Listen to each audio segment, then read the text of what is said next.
Good afternoon, family. I'm Curtis Cheatham Jr., and welcome to This Week in Black America. And here's a rundown of this past week's highlights, maybe lowlights. But the president signed his reverse Robin Hood bill, as I'm calling it, and they celebrated with a picnic. We'll get into it.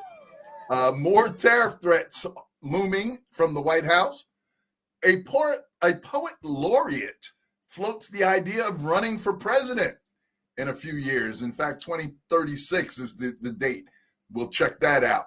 There's still horrific flooding going on in many places. They continue to plague places throughout the country. We're going to get into some of that tragedy and go over that as well. But the good news is you can now keep your shoes on when you're traveling domestically. So that's all good. And all that and more is coming up this week on Black America. Thank goodness I got my brother Deshaun with me as always. How are you this afternoon, brother? I feel great. Welcome to everybody. We appreciate having you here every Friday. Good to see Benita checking in early. Always a pleasure. And we're here every Friday at noon Eastern time. We go about 90 minutes. Sometimes if the stories and the dialogue gets good with you guys, we will hang out to about 2 p.m. Eastern. But this is where we catch up on the things that happened this week and specifically how it affects us as Black Americans. So if you're going to hang out with us, hit the like button right now and let's get to it. Don't be afraid to dialogue because you are really what makes the show engaging. So we welcome your ideas. We welcome your opinions. And if you hear something or you caught something this week that we didn't catch, share it in the chat. We'll bring it into the show and we'll talk about it. So let's get started. Again, we have a lot to talk about. So what's up? Where do we start, Curtis? Well, let's start with the big BS bill that was signed last week. I think did Jasmine Crockett call? Did Jasmine Crockett give it that? Now I love your reverse Robin Hood bill. Like I love they both work and they're both accurate, frankly. But we talked last week, obviously, about the Congress passing the so-called Big Beautiful Bill, which we have dubbed the Reverse Robin Hood Bill here on This Week in Black America, because it is the largest transfer of wealth ever in our country, I believe. And it's just anything that in there was good for the American middle class or American people. Believe me, it's only in there for a short period of time. So all the other stuff, the tragic stuff in there is really hurtful and only really helps the top earners in this country. So that's what happened. But we knew the bill. We went over that last week, so we don't really need to get into that. And we suspected that he was going to sign this on the 4th of July. And true to what we thought, the president made a big deal about this, had picnics and things like that, where he signed the Reverse Robin Hood bill. Now, to me, it was giving, and even the word picnic can be a trigger for a lot of Black people because it just harkens back to those times when they were having lynchings, and having barbecues while they were lynching Black folks. And didn't it used to be called picnic? That's where, reportedly, that's where the name picnic comes from. Is just, That's probably why we don't use it. I don't know. I can't remember one person in my 41 years of life that was Black that invited me to a picnic. No. We going to the cookout. Right. Picnics are reserved for the other folks, apparently. So, yeah, I mean, there's not a lot to say. We did go into this in detail last week. But the whole thing about him celebrating the fact that people are losing health care coverage, about close to 12 million people, if I'm correct, in my memory there, are going to lose potentially their health care coverage. People these losing SNAP benefits and Medicaid, things of that nature. And yet this is a time to have some sort of fireworks celebration, some sort of picnic on the White House lawn there, military flyovers, all that sort of stuff. It shows the moral corruption, I think, of this of this administration, frankly. But your thoughts there?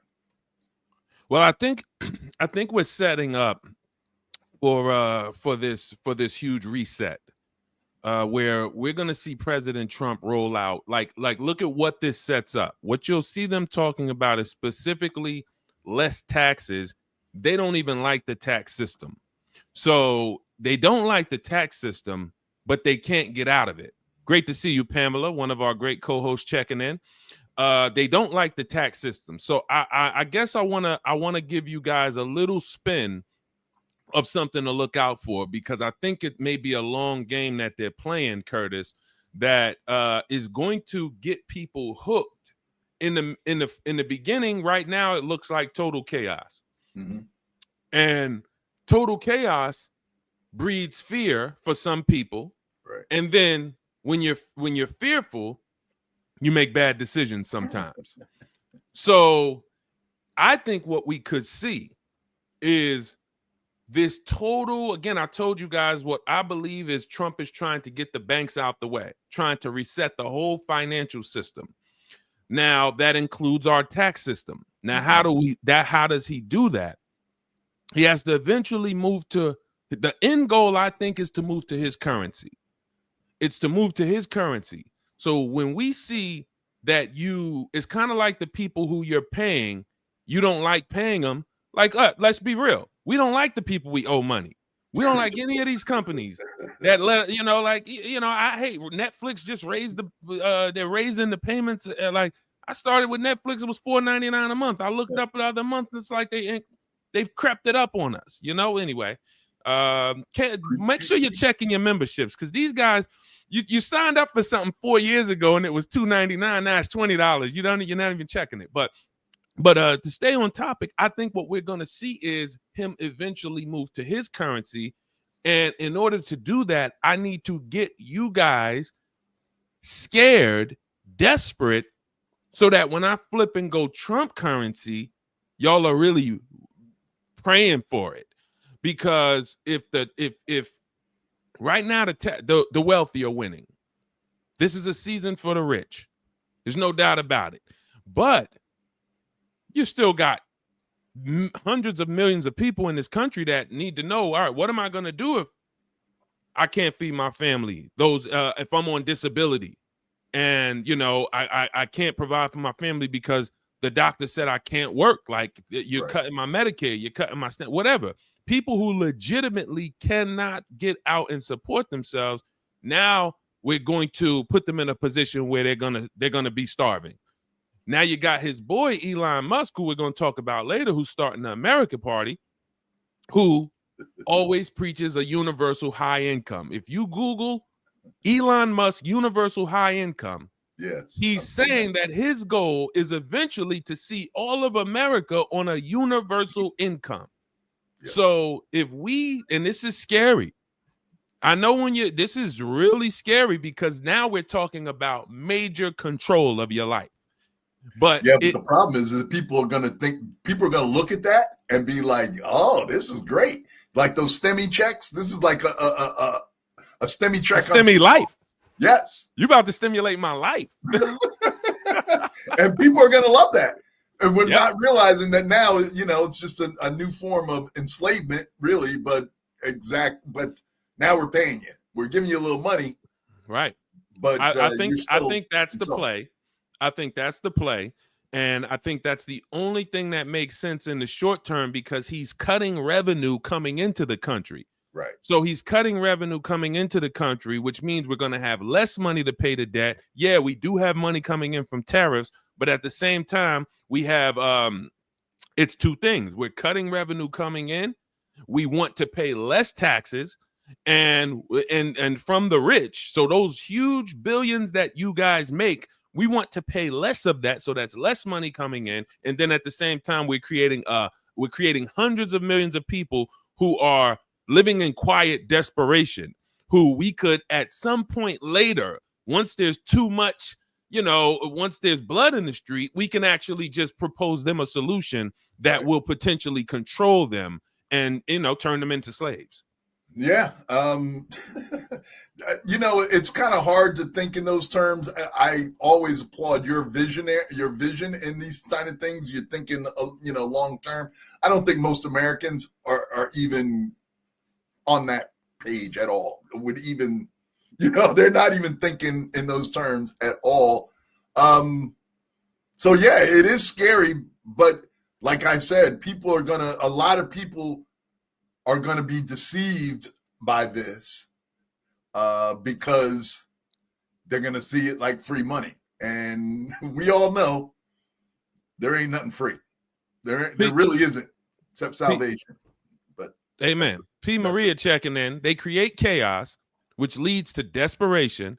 Desperation leads to bad decisions. Mercy. Absolutely. Well said. And like you said, Curtis, you think about how people flock to those stimulus checks. Mm-hmm. If we go a year, I think 2 weeks ago, wasn't it 2 weeks ago we talked about, or 3 weeks ago we said after a year and a half, we're trying to make it to the midterms. Right. Is the damage repairable? Right. Is it reparable when we wait that long? How much blood in the streets? How much, crime? Because, let's be real. They're going to figure it out fast why there was more crime in the Black communities, because poverty breeds crime. Right.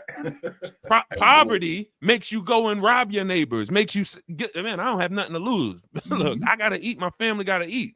So when we have white people, brothers and sisters, cousins, breaking into each other's houses and, offering themselves, their family, this is going to be terrible in the short term. The reason why I'm trying to go a little long term is to just give some people who a little hope. But the last thing I'm gonna say on this, and then this is the last thing I want to say on this, is if you have the revenue now, if you have Social Security now, we told you 3 episodes ago that the Social Security budget is drying up. It's not going to be here in 6 years, 7 years. Was it 2033, Curtis? Yes, 2033, I think, is the new date now. Because they had moved it up. Yes, it was 2036, and they moved it up to 2033, if I'm not mistaken. So that's a fact. Budget-wise, what the resources are in the piggy bank, 2033, Social Security runs out. So now if you have 3 years to be on this, you need to be right now. Anyone who has a small income, a fixed income, you need to be going to an inexpensive country. If you are unless you're a descendant of the transatlantic slave trade and you're waiting here for we have a proposal, we're talking about a proposal before the government for you specifically, but everyone else, you should be trying to get somewhere where you can take your $2,000 a month, $1,500 a month fixed income, and you can live comfortably. There are many places like that. You don't want to wait for things to hit the fan. You don't want to wait for your resources to dry up, because then you're going to be in the position me and Curtis are talking about, desperation, saying, please, somebody feed me. I'll do whatever I need to do. That's all I got. I think that's where they're trying to, long term, I think that's the way that they want to get Americans, is to be frightened and panicked and, maybe even getting people out in the street. Then you start to be able to open up, the martial law and all that sort of thing. I think that this administration thrives off chaos. I really do think that that's where they operate the best, is in a state of chaos, and they're trying to to get people riled up, and in a lot of cases it's working, unfortunately. So we'll see how this continues to play out. Of course, there's not a day that goes by that there isn't some sort of activity. We've seen people protesting and things. We're still seeing a lot of that going on. Something that I wanted to kind of switch into here, really kind of went under the radar. It actually happened the night before our show last week. Our president made a comment at a rally out, I believe it was in Iowa or Idaho, somewhere out in the Midwest there. And basically he used a term that that many of the Jewish community are calling anti-Semitic, where he used the term Shylock. You familiar with the term? It's a derogatory term. Basically, the Jewish community believes it's a derogatory term because it feeds into the tropes of the Jewish, the evil Jewish banker and that sort of thing. And so the president apparently used the terminology and was getting some backlash, which is ironic because he's actually locking people up for things that are being called or categorized as anti-Semitic, yet in the same, on the other side of the coin, we've got him using terms that are, so to me, it sort of screams hypocrisy. Wait, President Trump being a hypocrite? I think we think of that. No death tax, no estate tax, no going to the banks and borrowing from, in some cases, a fine banker, and in some cases, Shylocks and bad people. There you go. There you go. So what he's go ahead. He's actually doing it, being anti-Semitic.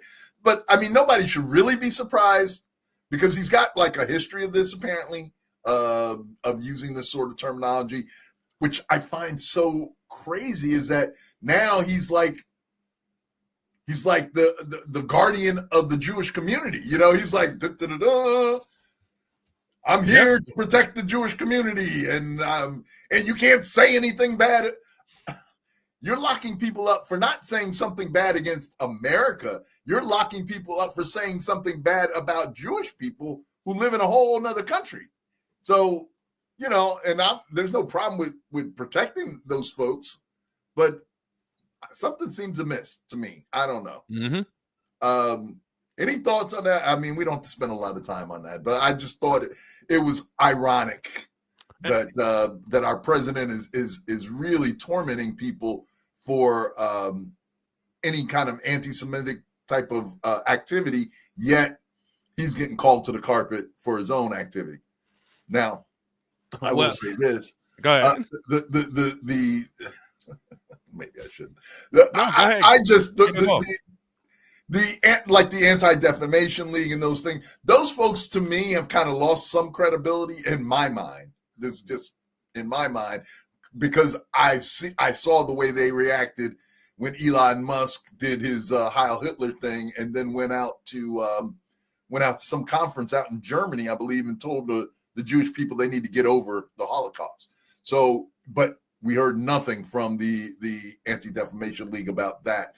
So for me, I got to look at them a little bit with the side eye at this point as well, because I'm not sure where they're actually coming out on all this. But anyway, what do you think? Oh, well, there's a lot there. President Trump is he just does what he wants to do.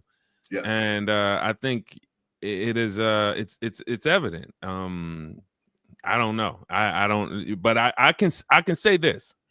We should separate Jewish people who are following the religion of Judaism, right, from Zionists. Ooh, okay. So these are two different people, because what you see is, so all right, so you have converts. You have religious converts. They're not born of the bloodline of Israel. They're convert. They follow the religion Judaism. Right. So they're Jewish. Now, if you were to do a DNA test on them, they would not trade their DNA traces back to Europe. Right. So that's just a scientific fact. So they can practice the religion of Judaism, but that's different than Zionists. Zionists have a leader now in Netanyahu. Okay. He's the war leader of the Zionists. So they believe that they can just do anything they want, and it's for they're more of a political movement, a global political movement that really, and this is the Anti-Defamation League kind of plays both. They'll play both groups. They'll play the converts and they'll play the Zionist. But when they got a leader like Trump, who made Tel Aviv the capital or moved the U.S. embassy to Tel Aviv, whatever he did a couple years ago, right? They call him Cyrus. They call him, you can pull this up. And also, I want to be, we will be remiss to not mention the Meraki media team, Meraki and Mickey, regularly now, because we got Meraki and we got Mickey in the background. And what I love about having these two behind the scenes is now we get to bring you a better experience. If you notice, we look better, we sound better, I mean, we some good looking brothers, praise the Lord. Amen. But the camera, anyway, thank you to Meraki Media, Meraki and Mickey for being in the background. And Mickey just pulled some facts for our first story that I really want to go over, because some people might have thought we were just playing there when we spoke to you about the insolvency of Social Security, because some of you have family members who are on Social Security, and you need to be letting them know this. So this says, according to ABC News, the trust funds for Social Security and Medicaid will run out of money in as little as 8 years, right? A shorter time frame than previously estimated, according to a report issued Wednesday by the program's trustees. These are the people who oversee the money, right? So the Social Security fund will run dry by 2033 unless Congress combines the program's old age and disability funds, in which case insolvency would arrive a year later in 2034. So we like to be factual here. And we also like to turn around and give you a plan. So these are opportunists. Going back to this, to President Trump, there's certain people who you don't care. You notice something? You'll hang around somebody you don't like if you're making money with them. That's true.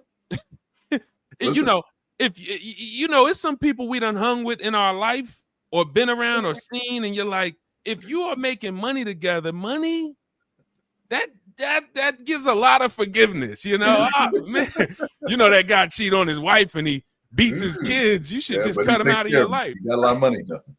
Right? Or I make a lot of money with him. And it's like, so when we look at these rich groups, I mean, it's no surprise to me that President Trump can make an anti-Semitic comment and not have the Jewish people cut him off, because he is their spokesperson. He is doing more for the Jewish people than every president has been in bed with Israel and AIPAC. That's the Jewish lobbyists who pay all our congressmen. Right. So they pay all our congressmen, all of them. All of them, like not some. So the Jewish lobby, AIPAC, is literally is one of, if not the biggest lobby in the world, and every single one of our congressmen is in bed with them. But President Trump is specifically looked at as the Jewish Messiah, and that should be dangerous. Right. If you pull up videos, when you hear rabbinical Jews saying that we believe Trump is our Messiah, he is our Cyrus. Cyrus, the Persian king, is the one that allowed the Jews to return the first time and build the temple. When you hear people saying that and they're about to build a temple, then those of you who remotely heard about the Bible, that should be putting your stuff up. Like, there's a guy that's going to be in that temple that they're calling their Messiah. So it's no surprise to me he could say whatever he wants to say, and they're not going to cut him. He told us what? How many years ago he could stand in Times Square, shoot somebody, he won't lose any votes. He did say that, and it's actually proven not to be true. In fact, I mean, he's done everything but. Anyway, listen, let's move on. Trump, Trump is our president. I'm just going to go with that for right now. Trump. Now so the president has always makes a big deal about, at least vocally, supporting our servicemen and women. Although he has on occasion said some things that kind of contradict that, as far as things like, I like my service people to not get captured and things like that. So he's made some contradictory statements with regard to the servicemen and women. But this is the third story that we had here. But I found it amazing that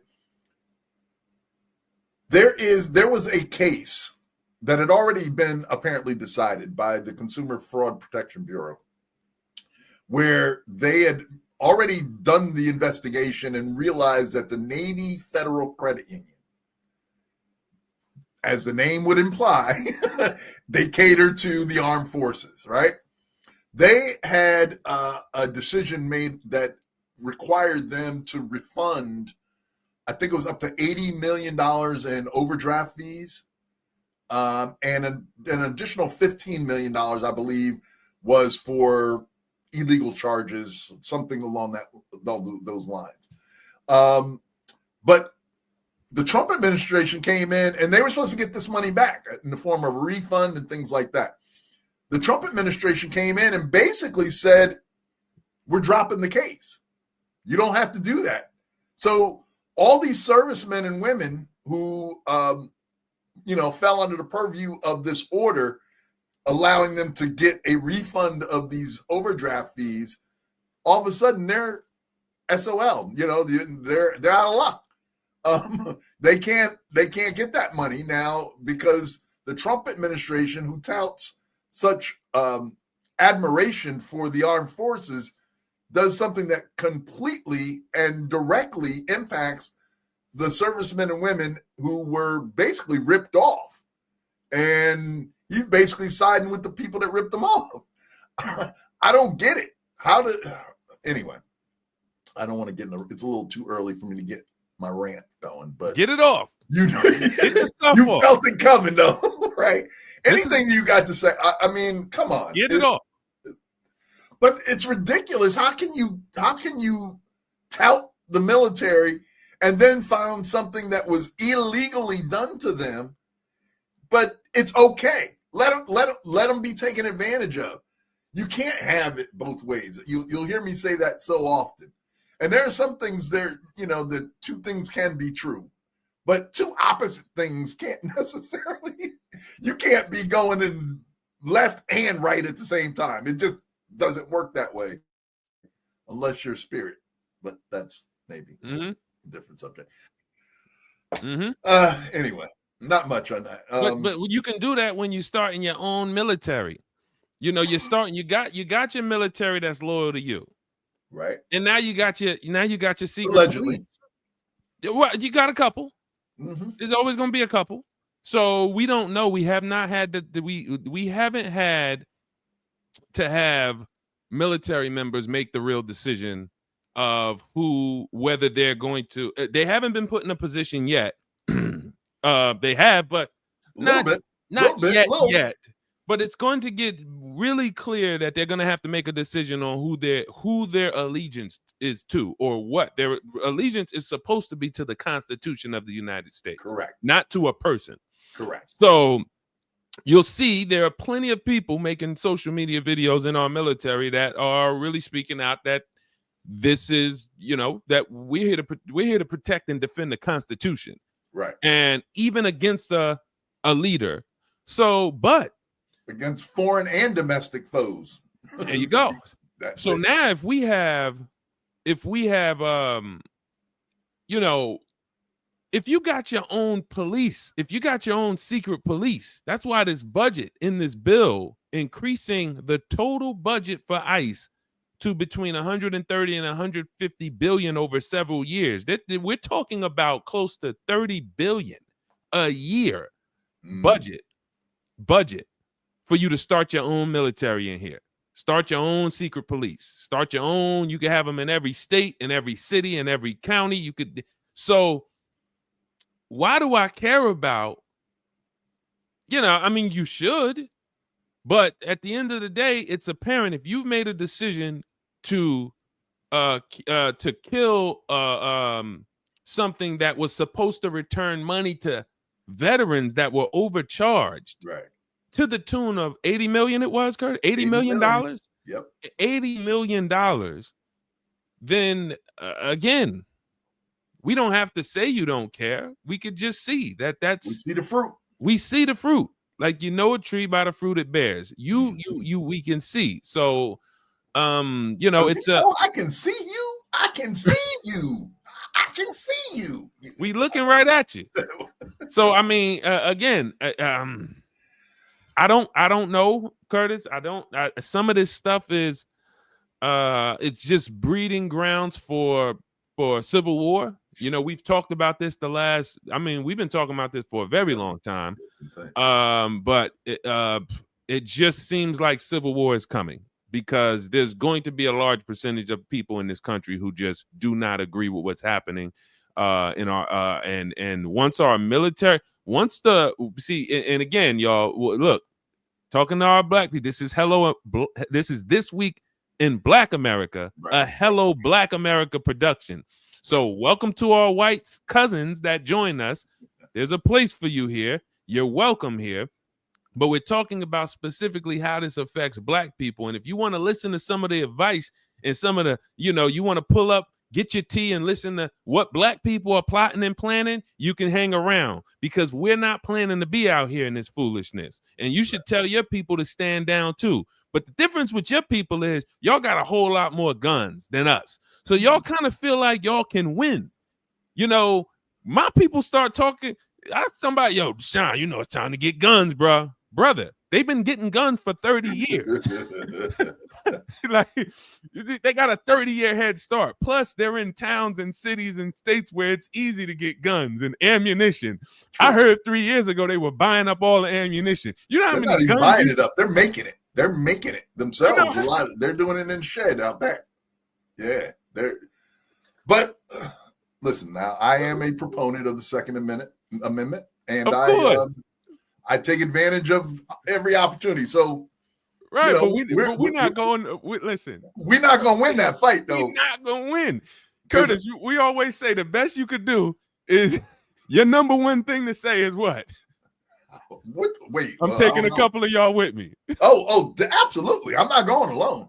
Listen, that's the point. This is the one party that I definitely want to make sure I'm invited to. Anyway. No. Listen. What I'm trying to tell y'all is no. We need to stand down. We need to let this thing post up somewhere else. Hang out. We go somewhere else 3 years. If you think, 2028, he won't be in office, this whole thing will blow over, then go somewhere else. It's better than going and fighting and going and I see it coming. I believe what we've talked about, which was our worst, not our worst fears, but kind of what do you think the worst could happen? Civil war. It's literally, it's on the cusp. And it's like, as you continually take from people who were your middle class, who are your, least of, who don't have those resources, when they lash out in at scale, it's going to be a dark day. Hello, a lot of dark America. days. Absolutely. I tell you. Anyway, let's go with the Hello Black America tag. Hit that one more time. That was hello Black America. Come on. Shout out to Meraki Media. Let's go. Absolutely. Gotta love it when we got the folks in the background doing what they supposed to. Oh my goodness, you love it. Love it. What's Anita saying here? You can find that money in his bank account. Listen, he's getting plenty of money. Listen, if you don't know, if you didn't recognize, he thrives on chaos. We mentioned that earlier, but the other thing he thrives on is enriching himself and his family. And he's doing that crazy right now. He is funneling money into his personal account in record numbers. But nothing to see here. And it's not U.S. dollars. What's crazy is, just from a financial standpoint, to have a president who is taking in money not in U.S. dollars. That is very, very, you got tariffs coming in, but he's making way more in Trump coin than he's making in tariffs. Way more. And we don't even know. It's no oversight committee. It's no. There's nothing to listen. You don't know where it's coming from, who it's coming from, why. You don't know any of those things. You just know it's going into it's just going cha-ching. That's right. Register's ringing. She said, he is their God. I don't know how they functioned all these years without him. There's nothing one can say or do to deter them. Agreed. Well said. She also said, they managed for years because they were underneath the rocks. And then when Trump came out, it gave them emboldened them to come out from under the rocks. Kawan, pull up, Marat, can you pull up the Homer Simpson meme if you can find it of him ducking into the bushes? Just pull up the Homer Simpson meme in the bushes. Now, this is what you just said is so accurate.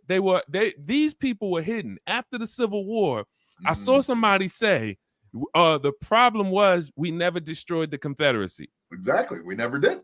We never destroyed the Confederacy. Gave them their land back, gave them reparations for losing their enslaved labor.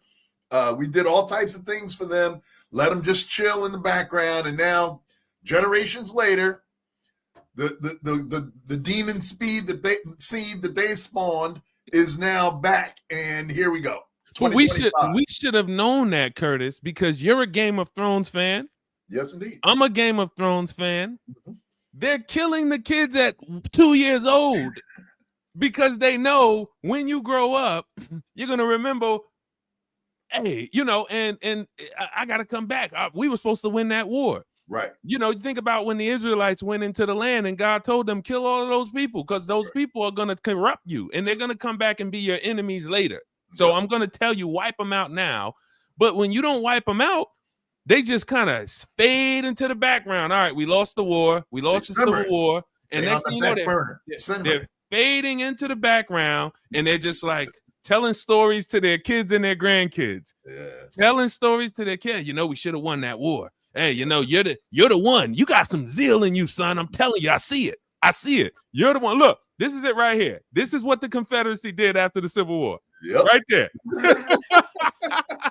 That's exactly. They just faded right now. We just gonna be back here chilling. That's it. Under rocks, in bushes, and as soon as they saw a leader that they felt like they could unite around, they came out. They came out like roaches. Their Messiah came out. Their Messiah. Exactly. So I just finish up with Anita's comment, and then we'll move to the next story, Curtis. She said, I just saw on Lawrence O'Donnell, one of his minions, who he will nominate for the Third Circuit, says what's happening to immigrants will happen to all of us. Oh, okay. We need to dig that up. Well, I mean, we believe that. Go ahead. I mean, if you don't think that's there's a story on here that we're going to get to at some point. Young lady that was she's a musician from back in the 80s. Loose Ends, I believe the name of the group was. I'm pretty sure I put this on there, but there was you may have seen it on social media this week. One of the singers for the group was called Loose Ends back in the 80s. I believe that was the name. She just got caught up by ICE. She just got detained recently. She looks like this, and we're starting to see. This is not on my list of things, but the one interesting thing is I've seen off the cuff where they're trying to talk to, like, they removed the status for the Haitians. So now that basically means that people that have melanin and look like us are now, we're on the board, if you didn't realize it, right? Because now, do you know if I'm Haitian from looking at me? Do I know if you're Haitian just by looking at you? No, I don't. And the unmelanated certainly can't tell the difference between us. So they just going to start pulling us in, and we're starting to see this. We're starting to see the ramifications of this. Is that people are starting to go after Black communities now. The problem is that if you don't know, the Haitians are the only people that actually revolted successfully against slavery, the enslavement. So these ain't the people that you want to be messing with necessarily, right? They've proven that they got that dog in them. Every Haitian I know got a machete. Every Haitian I know got multiple machetes. So apparently in places like Miami and in Brooklyn, where they have huge Haitian communities, ICE kind of trying to run up in there. And they ain't about that life. Not gonna end They're well. like, nah, It's gonna be a couple casualties. Listen, and you see a bunch of them. Now, my fear it's gonna be one of y'all failed missions. At some point, they're going, they're gonna bring out the military and all that. But in the initial skirmishes, what we're seeing is ISIS coming into those communities, and they're not having it. They're not having it because they're not going back to Haiti. They did what they needed to do to free themselves and get here, and they're not having it. So just watch out, folks. I love that fight spirit that we have, but I fear that that's what they're trying to bring out in us, because they want us to start fighting so that they can really bring the big weapons out. That's a good point. But anyway, in the way you kind of laid out how it went from migrants to people who look like migrants, but they kept it specifically. They attacked the Hispanics first. So now we see the Latino community. And anyone who looked Latino, you now are driving through your towns, and you could be. We've seen it. We have several cases of over the last couple months of people being snatched up, American citizens. But now you point out the Haitian community. There's, when we got people who, I'm very convinced too. There was a KKK rally, I believe, in Kentucky a couple days ago. I'm very convinced most of them are right now applying for the ICE jobs. And if they're not already, because y'all already wearing masks. So, Anita said, did you see the heartbreaking video of the mother being ripped away by the masked Nazis, the child yelling, mommy? The only one not wearing a mask was the black guy. I didn't see that. I didn't either. But now the same things that we've seen since Inauguration Day it's on its way to black people, because, our Haitian brothers and sisters, you got a bunch of white people who don't get, hey, you fit the we've been hearing you fit the description for that. That's normal. Yay, bro, you fit you look just like. So what's to stop you from saying we fit the description for somebody who's supposed to be deported? Right. And again, you're putting us in between a rock and a hard place, because I believe you just made another good point where some Haitians are not going back to Haiti. No. They're going right now. They are going to war in Haiti. So until they get that civil unrest under control and get those gangs under control, they may say, well, if we got to go to war with Haitian gangs, we much rather just go to war with these guys here. So, I mean, I think it's going to be, those ain't going to be easy. Those ICE, those ain't going to be easy raids for y'all to carry out. So. Now, thanks to our team again. They're doing a remarkable job. Love this. But they got me the details I was looking for. The British R&B singer was, I think, Jane Eugene is her name. And she's been in the country, living in the States for 19 years on an expired visa. 19 years. Nobody cared for 19 years, and now all of a sudden it's an emergency. And she, is in an ICE detention center in upstate New York, waiting for whatever fate is beholden to her. So and we're starting to see, and now she's famous, right? she probably got a little money, she's a singer, had some hit songs through the years. So I assume that she's got some resources probably, and yet here she is getting hemmed up on this whole ICE thing. So folks, have your paperwork. Don't walk out of the house without your wallet. Have your ID, because if they pull up and they're like, show me your ID, this is the ICE raid, show me your ID.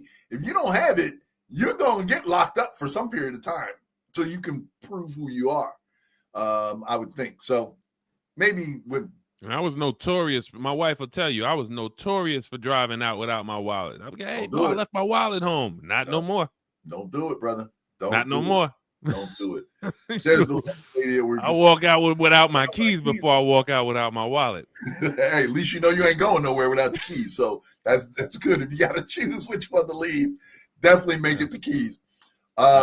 Now we're talking about immigration and all that sort of thing. Kind of one of the big names that has come out of this latest Trump administration is Kilmar Abrego Garcia, the young man from Maryland who was admittedly, at least initially, admitted by the administration that he was exported to San Salvador wrongfully. He just came out. Now, he just got returned to the U.S. They trumped up some charges against him, trying to actually make him MS-13. Yeah, they want to get some sort of crime on the books so he's not completely innocent guy. Oh, you mean when they brought him back, they tried to charge him with yes, they trumped up some charges, some trafficking charges on him. Perfect term. So, trumped them up. Trumped up those charges. You can't make this stuff up. But he's starting to come out. So, when he was deported to that SCOTUS place in San Salvador, when we know the senator from Maryland tried to go, they like, nah, you can't see him. All that, this has been playing out for months now. But he is supposedly coming out and saying something that we probably all know, is that he was tortured in this prison. Now, he lays out, how he was kicked and, they were forcing people to kneel all night. If you fell, the guards would beat you and all that sort of thing.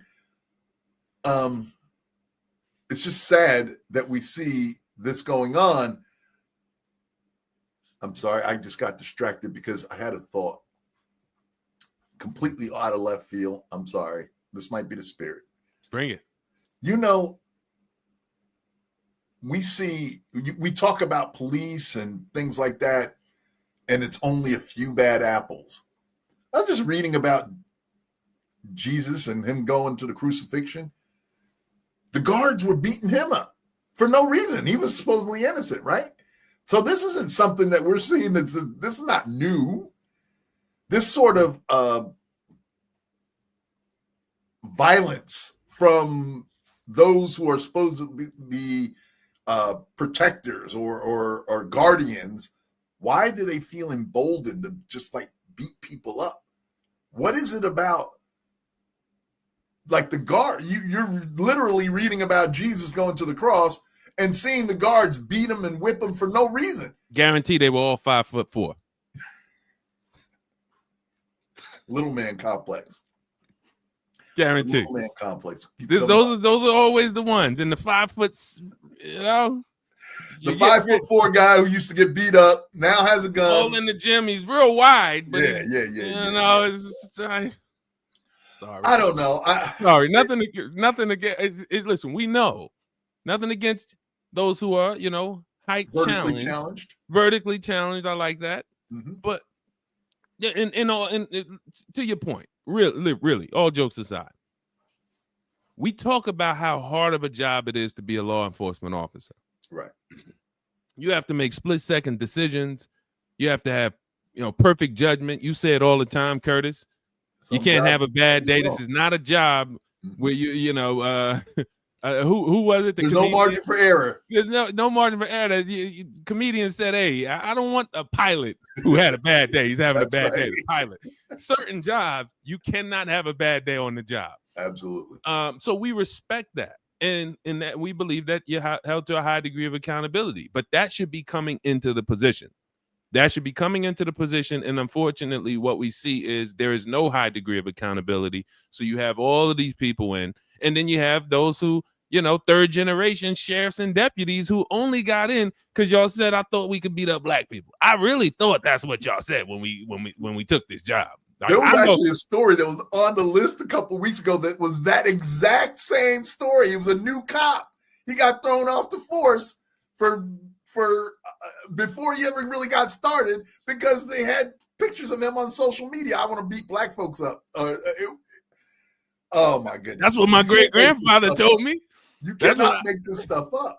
I read my great grandfather's journal, and he said that was the reason he took the job. So I felt like as soon as I was of age, I knew what I wanted to do with my life.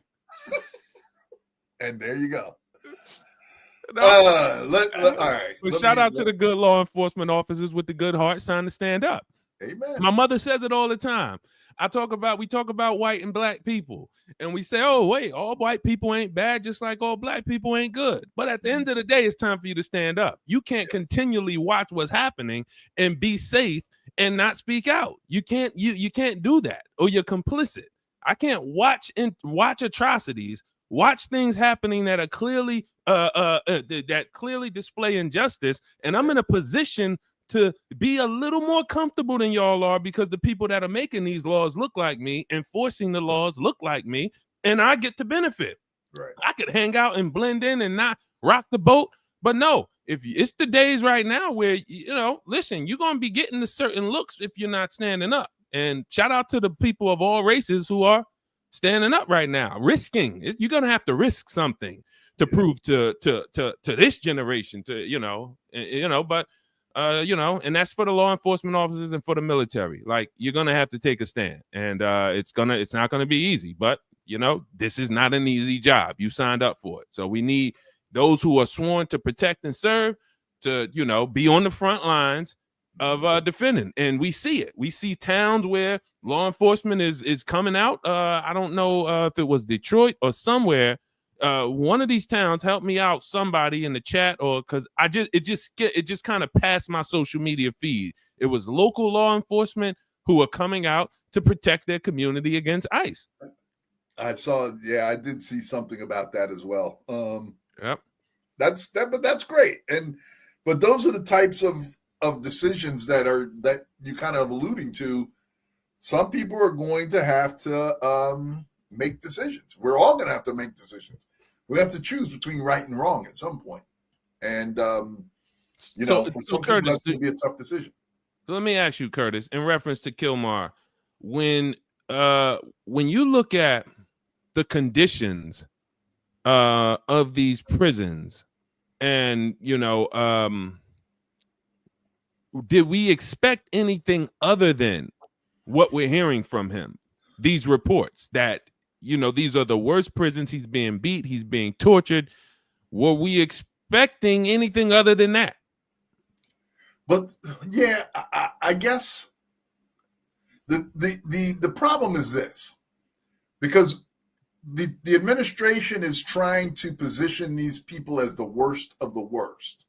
And we keep seeing reports that basically are saying that hello, Black America. About 40% of these people we know at least don't have any kind of record. They're just here. They just overstayed their visa for whatever reason. So, so keep in mind, let's just go back to this as a foundational point for this country. Being here illegally is not a felony. So just to kind of juxtapose this, we have a president who is an actual felon, right? Okay, so we've got him over here. Now, we have people who've overstayed their visas, which in America is not a felony. It's not even a misdemeanor. It's a civil crime.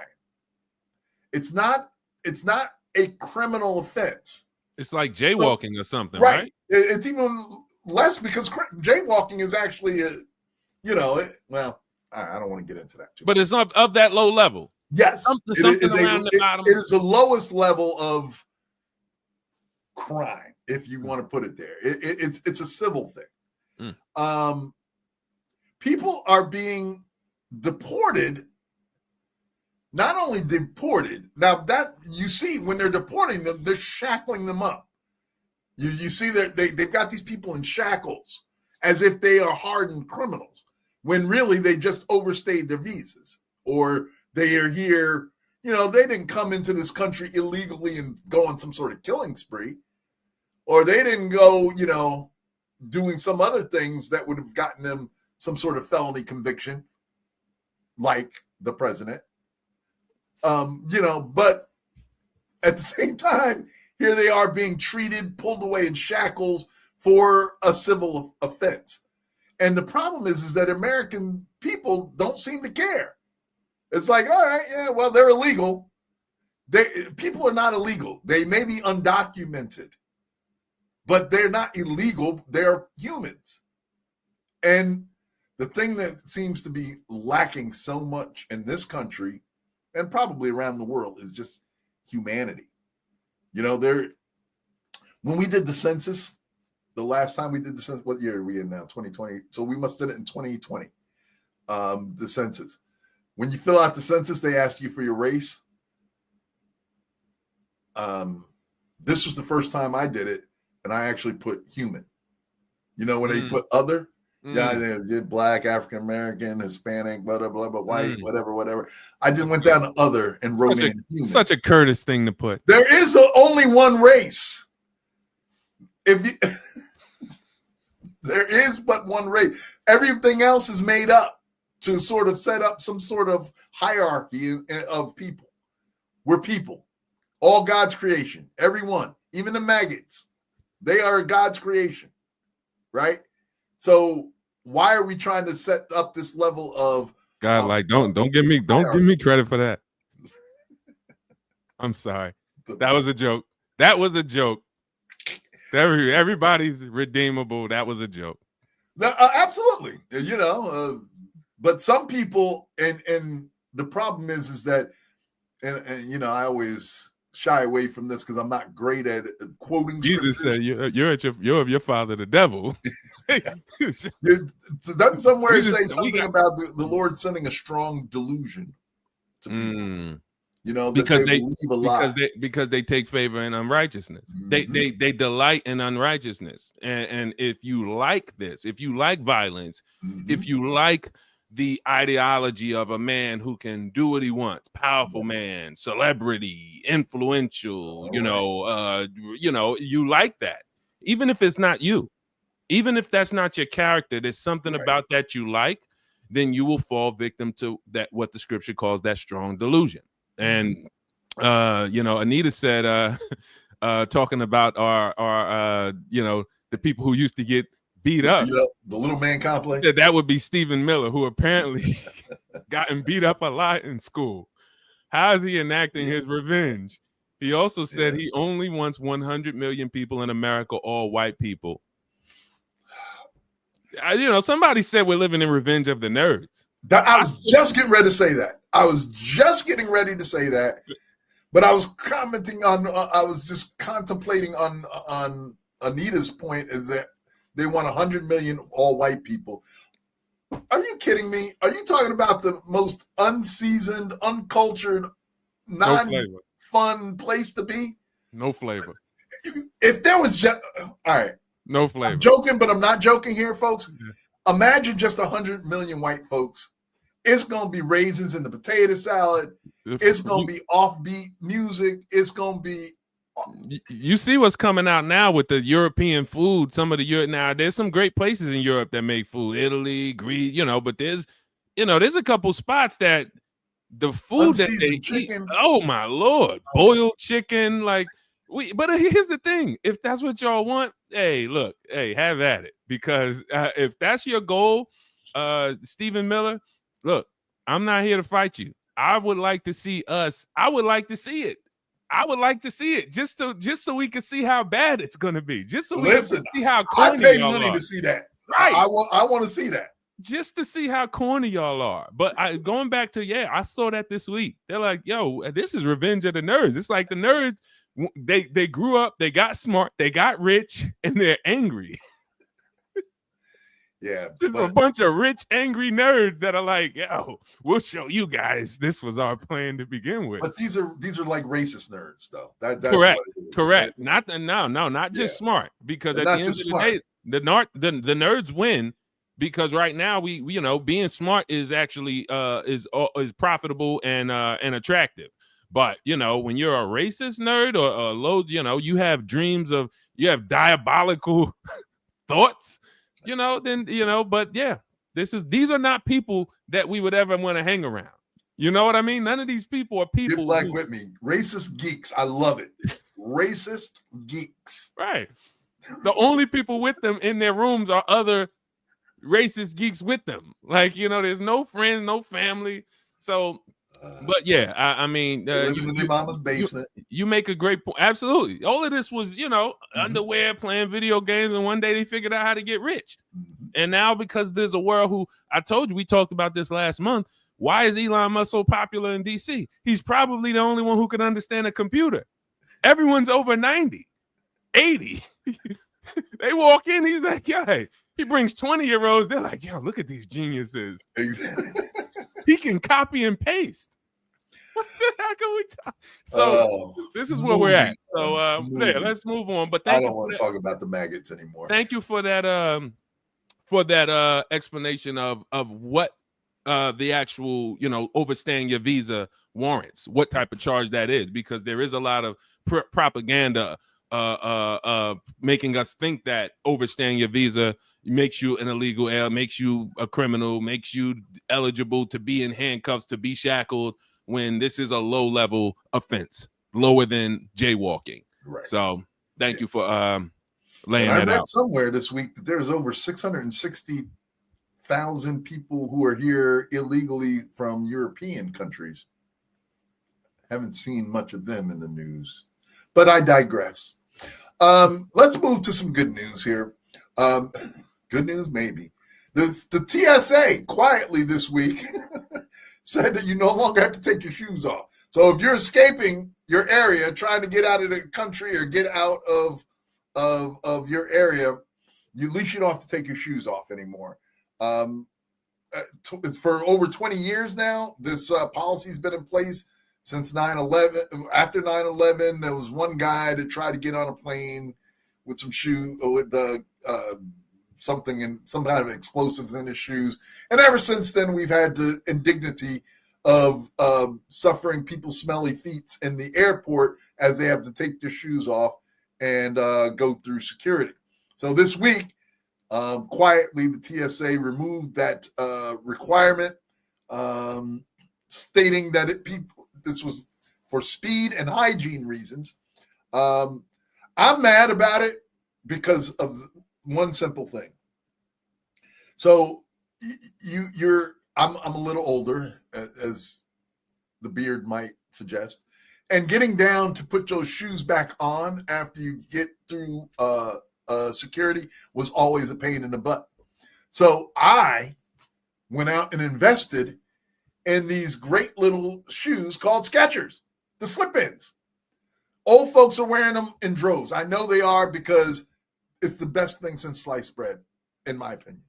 That you don't have to reach down and put your shoes on with a shoehorn any longer. You just slide your foot in. So I invested in Skechers. And the last time I went to an airport, not too long ago, it was a great experience. Just take my shoes off, go through security, slide back into my shoes, and keep it moving. Now I don't even need to take the shoes off anymore. So I'm upset. I think I want the TSA to reimburse me for my Skechers, because I shouldn't have had to invest in that, because I'm just being silly. No, those Skechers were great. I see them. I listen. Certain time my hip starts hurting, and I think I've had to bend down and pull that back of my sneaker, and but the unsanitary. Anita just made a good point about this. Those of us who really, really, you kind of, your brain just can't turn off when you're in that airport. And that doesn't mean your brain can't turn off. That just means you're a thinking human. You're walking in behind people that wait, there's 200 people just walked ahead of me in the last 8 minutes. I know y'all, half of y'all didn't wash your feet this morning.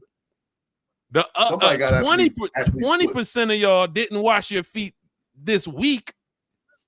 And so, yes, from an unsanitary position, that's why me and my wife got TSA pre-check. One of the reasons when we ain't got to take off our shoes, because I'm like, oh God, it's like you got to bring other socks. You wash your feet, but you go through that thing, your foot start itching. Now you're in your head. Anyway, that's just me.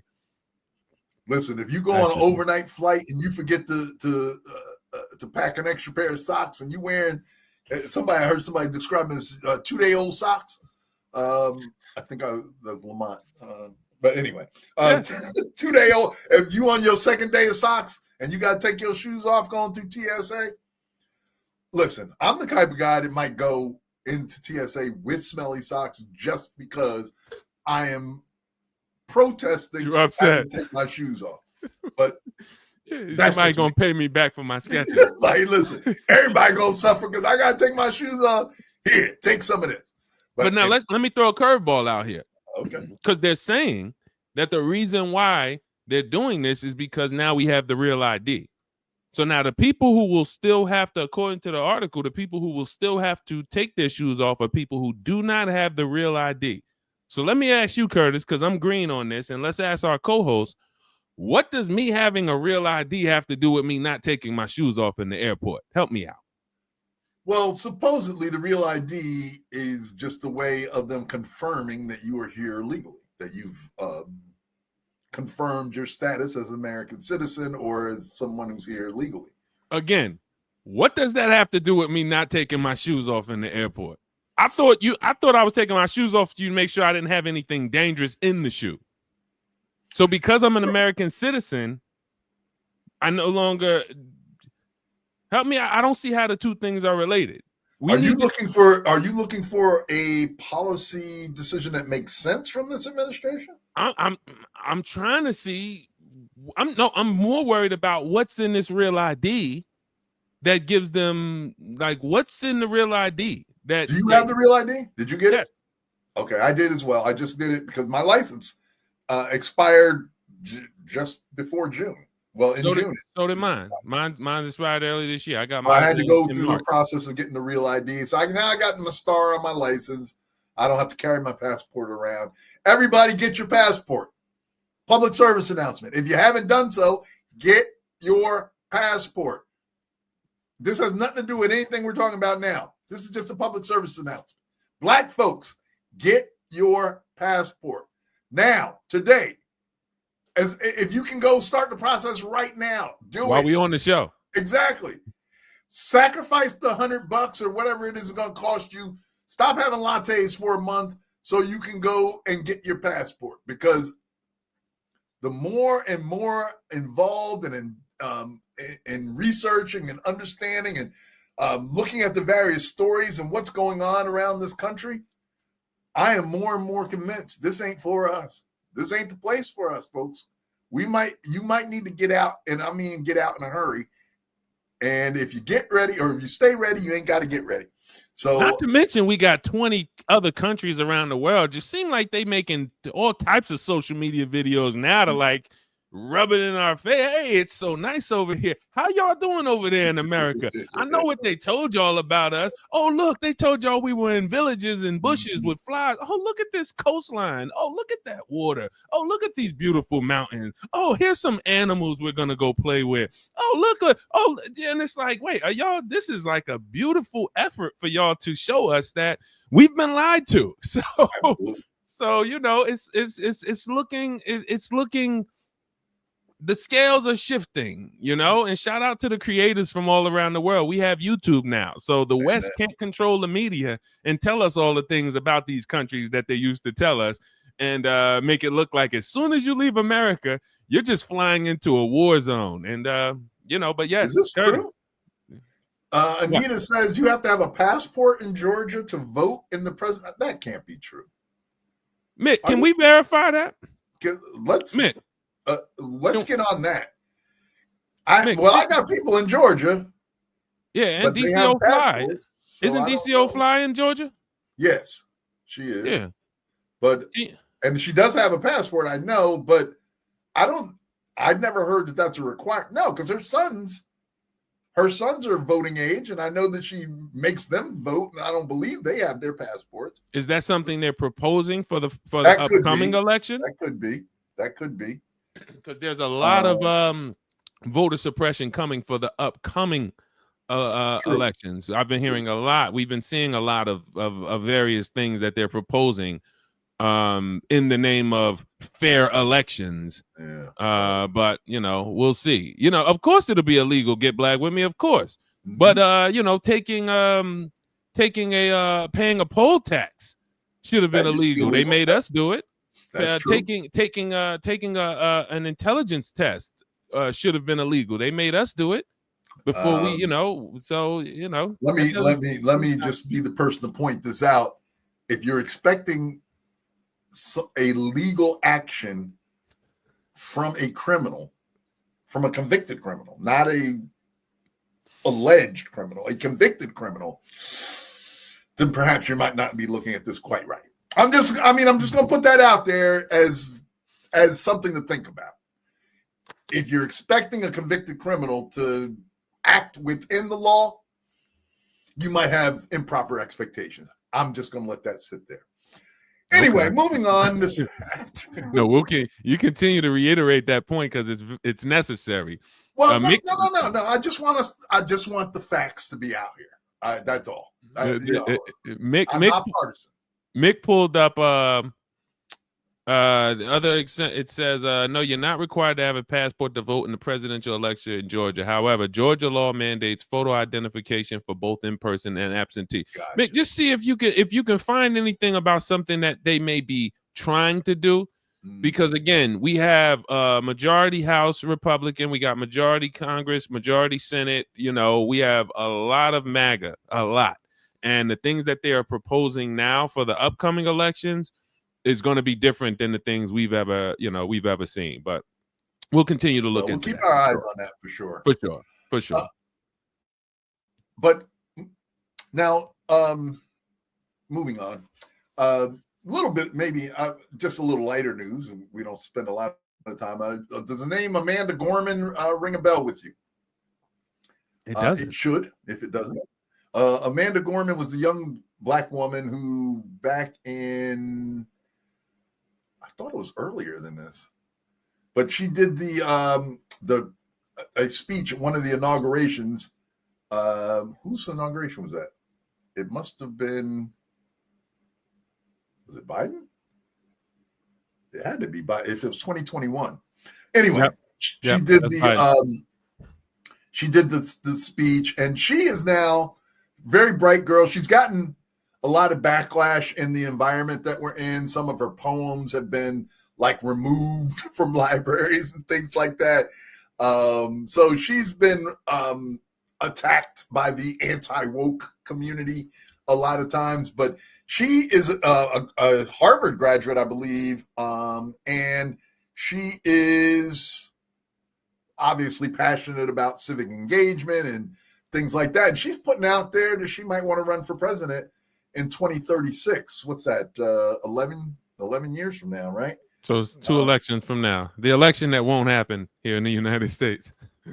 That's very nice, Amanda, but we better be more worried about the election in 2026, not 2036, because if things keep going the way they're going, we may not have an election in 2026, let alone 2036. 2036, you might not have an America. True.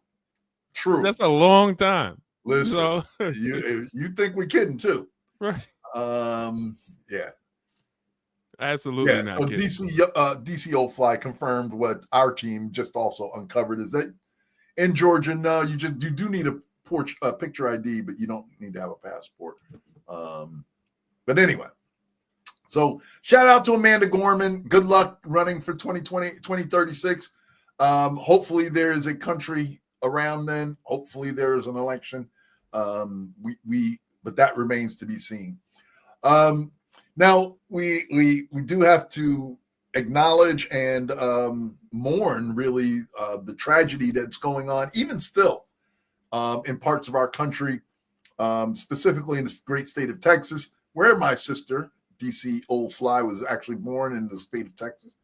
But we had some horrific flooding that went through parts of Texas in a very, very fast period of time.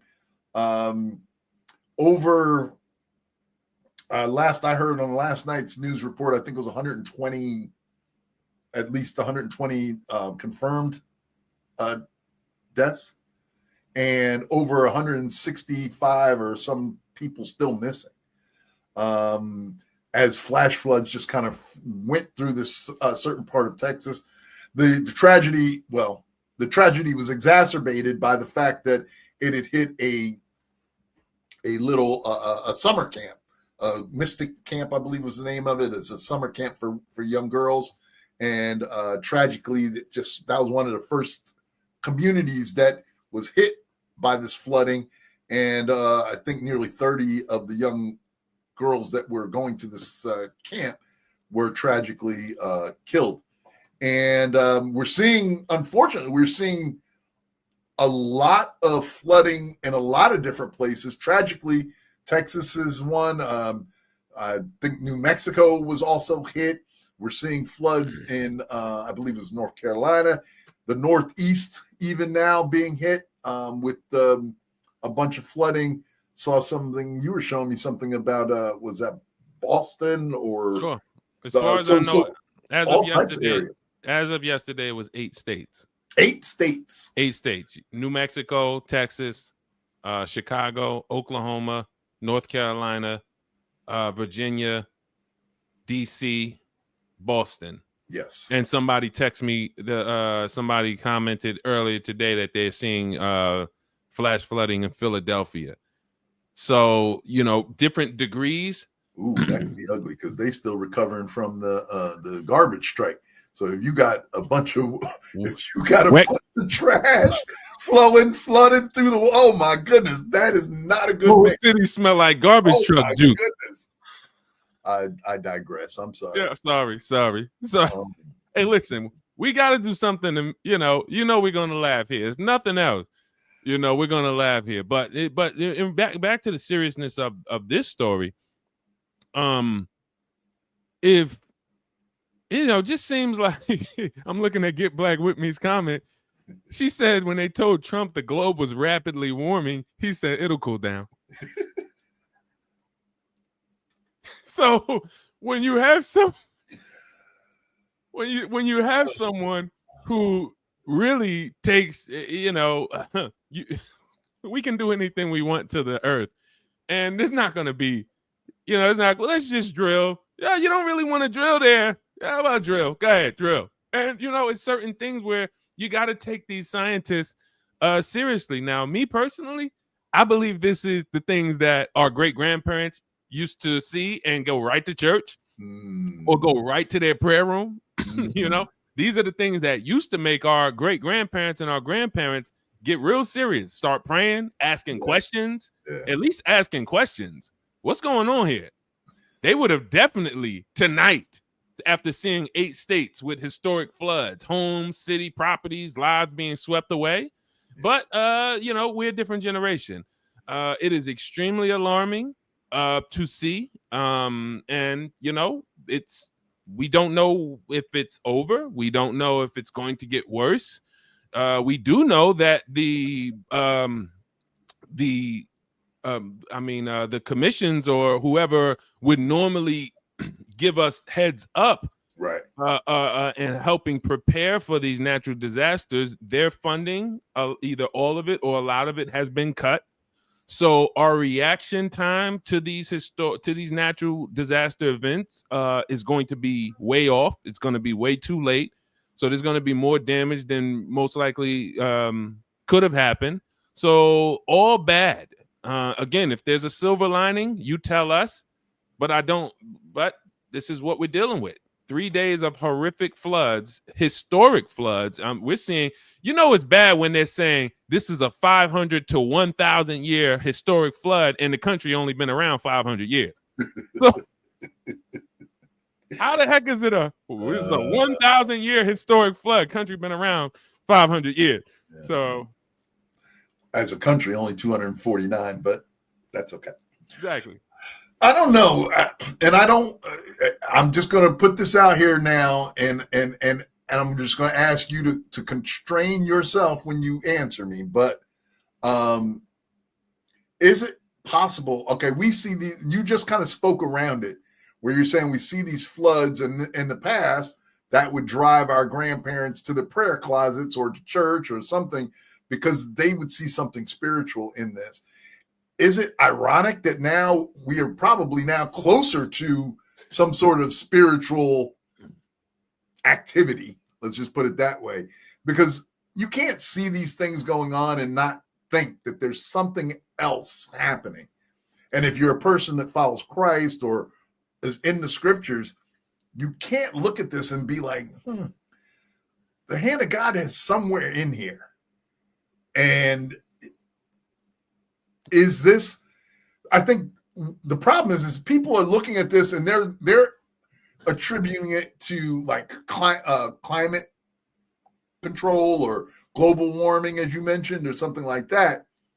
But the question is could it be something spiritual as well? Or is that just, could something spiritual be going on and the mechanism is just using this global warming, the natural irresponsibility of humans towards the earth has led us to this place, but now could be that God using that in some way? I don't know. I don't think I posed the question real well, but I just wanted to throw that out there and see if you would catch what I'm trying to throw and see if we can go somewhere with that. I agree. I know exactly what it is. And you know, for those of you who are, you know, my name is Brother Deshaun. That's what I'm known as. If you pull up Brother Deshaun on Instagram and TikTok, you're gonna see, you know, that I'm very much vocal about what's happening. That we testified before heaven and earth for 3 days, from June 2nd to June 4th. 3 different days of testifying. Hundreds of thousands, over millions of people saw those testimonies against this nation for 400 years of atrocities, not just Jim Crow, not just slavery, not just Jim Crow, but the last 30 years of bank settlements against our people for racial discrimination, the last 120 years of destroying every black community that we've built from the ground up. We've built it self-sustaining. You've destroyed it through eminent domain, flooding, redlining, gentrification, urban renewal, every single one of them. And the last 30 years of killing of police officers, killing unarmed black people, unarmed. So there was a whole list of people that, you know, we could have added, but it was just unarmed people who got no justice. Killers totally got acquitted. So that was 3 days of testimony. Millions of people saw it. And, you know, God told me to tell President Trump to send the descendants of the transatlantic slave trade out of his land with their reparations. And until he did that he would judge this land and he would ravage the land. And that is public. So we're here to report the week's events. That's what we do here at This Week in Black America every Friday, 12 noon. If you're enjoying the show, hit the subscribe button. If you're already subscribed, hit the like button. That's what we do here every Friday. But but outside of this show, we are very much in tune with what God is doing and what's written about this nation. This nation is written about very, very thoroughly, very accurately, and to the T. And so what we're seeing is going to continue to get worse. And as you said, Curtis, what's so wonderful about this is you have to be a seeker. Because if you're not a seeker, it's going to look like, oh, what's happening is just climate change. Fine. That's fine. It's going to get it's going to get much worse. And, you know, and it's going to get worse specifically here. It's going to get worse in other places. But here, we're going to see things we've never seen before until President Trump sends the descendants out. These are stolen people. So let's be clear. These are descendants of stolen people. I'll end with this. God told Moses in the law, anyone who kidnaps or steals a man, if that man is found in the possession of the person, the penalty was death. That was God's penalty. You're not going to steal people. Right. That was what God told Moses. So your nation is not going to steal people. And if I find out you stole, if it's public and someone finds out somebody in this person, you kidnapped the person, kill that person. We don't do that. But now you have grace. When he sent the Messiah, you had grace. That's a period to repent, and that's a period to do the right thing. All captives had to be set free on the 7th year. Every single captive. That's God's commandment. I don't care if they owe you $80 million. After 6 years, you got to set them free, and you got to forgive all their debts. That is God's law. So now we have 400 years of a people who were stolen, and now you have their descendants in your land. Your forefathers stole their forefathers, and now you have their descendants in your land. And God is coming. You still holding the bag. You still got holding the stolen property. You still got the stolen property in your land. Send them out with their reparations. And until you do that, I'm going to tear your whole country up. And people can't put their minds around this. They really can't. I mean, it's difficult, even for those who of faith, those of us who are seeking. This is heady stuff. This is stuff that mind blown emoji is for. So if you can't get your DC Old Fly makes a point. You got to believe that the God's wrath is in this somewhere. That God's hand, and that's what I'm exactly saying. God's hand is in this. If you are a believer in God, you cannot look at what's going on and not believe that his hand is upon things. So continue to watch and pray and seek, as you mentioned, brother. He looks real angry. He looks real angry. I mean, that's it. We've been taught that whole Christian talk. God is a loving God. Yes, he is, but he's a just God. Yes. And every Christian believes or should believe that when the Messiah comes back, he's supposed to come back and deal out wrath to the wicked.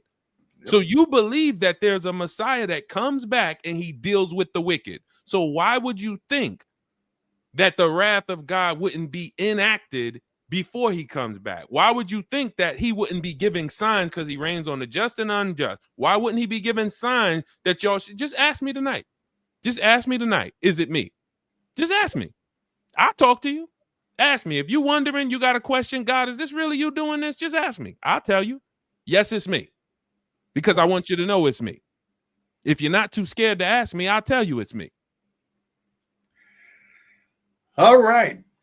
That is watch and pray. You started it. I did. And admittedly so. It's okay. Listen, I tell you, every day that I look at this stuff, more and more I've got to get I'm leaning more and more on God because there's no other explanation that makes sense. There's no other in my mind. Anyway, moving on to this, we don't even really discuss this. We had talked last week about the Supreme Court actually giving way to making a decision that gave way to Trump's blocking birthright citizenship.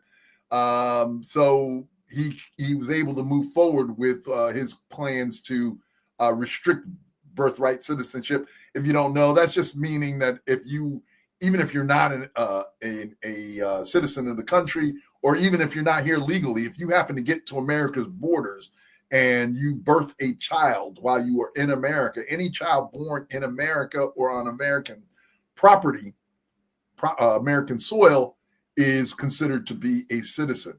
And of course, President Trump is trying to make that illegal. He's saying that's not why it was created. Okay, I see that. We'll talk about that, King Chebo. I was there yesterday. Yeah. We'll talk about that before we wrap up. We'll get back to that. Yeah, we'll get back. We'll put a star on that comment. Go ahead, Curtis. Absolutely. So the federal, the Supreme Court said that he can move forward with his birthright citizenship, but then just a day or two ago, this was interesting because in that birthright citizenship order, the Supreme Court also made it harder for judges to impose some sort of national moratorium on anything that the president was doing.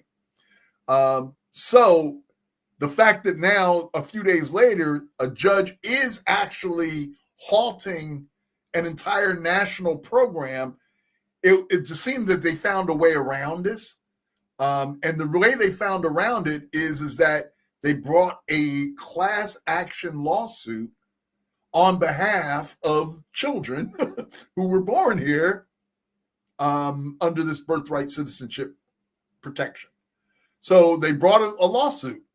And because it was a class action lawsuit, the New Hampshire judge was able to kind of circumvent the Supreme Court's restrictions on kind of putting some sort of national moratorium on the president's executive actions.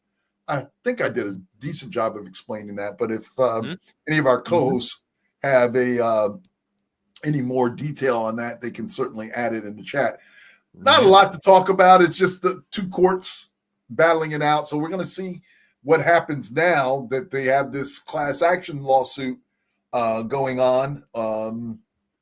We're just going to have to see how this plays out in the courts. But this could look like the Harvard versus the president battle, just potentially big battle, big legal battle, back and forth, different subject matter.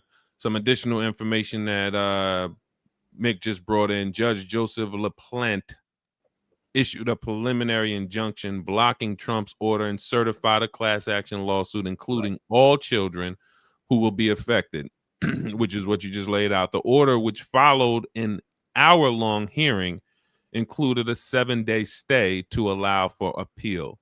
And of course, the administration says they're going to appeal it, of course. So, we're going to see what happens there. Unfortunately, it looks like everything that Trump is behind ends up winning, because he just doesn't, his administration doesn't slow down. They don't back down. They don't halt. They just kind of keep driving. And it's like a fullback, a running back that just, you could hit him and he just is going to keep driving. And eventually you just kind of, all right, just go ahead through. So you're going to have a lot of fight ahead. And I think, if you got the fight in you, then go for it. Maybe you will be one of the cases that wins if you just, if you put up enough of a fight. So we are very much following the birthright citizenship conversation, because we've been following it since the time he announced it. Because we want to see, how it affects us. Again, this is This Week in Black America. So we don't just talk about what happened this week. We talk about how it affects us and our people. And, he said that specifically birthright citizenship was only for the slaves. It was only for the descendants of the transatlantic slave trade. Nobody else is covered under birthright citizenship.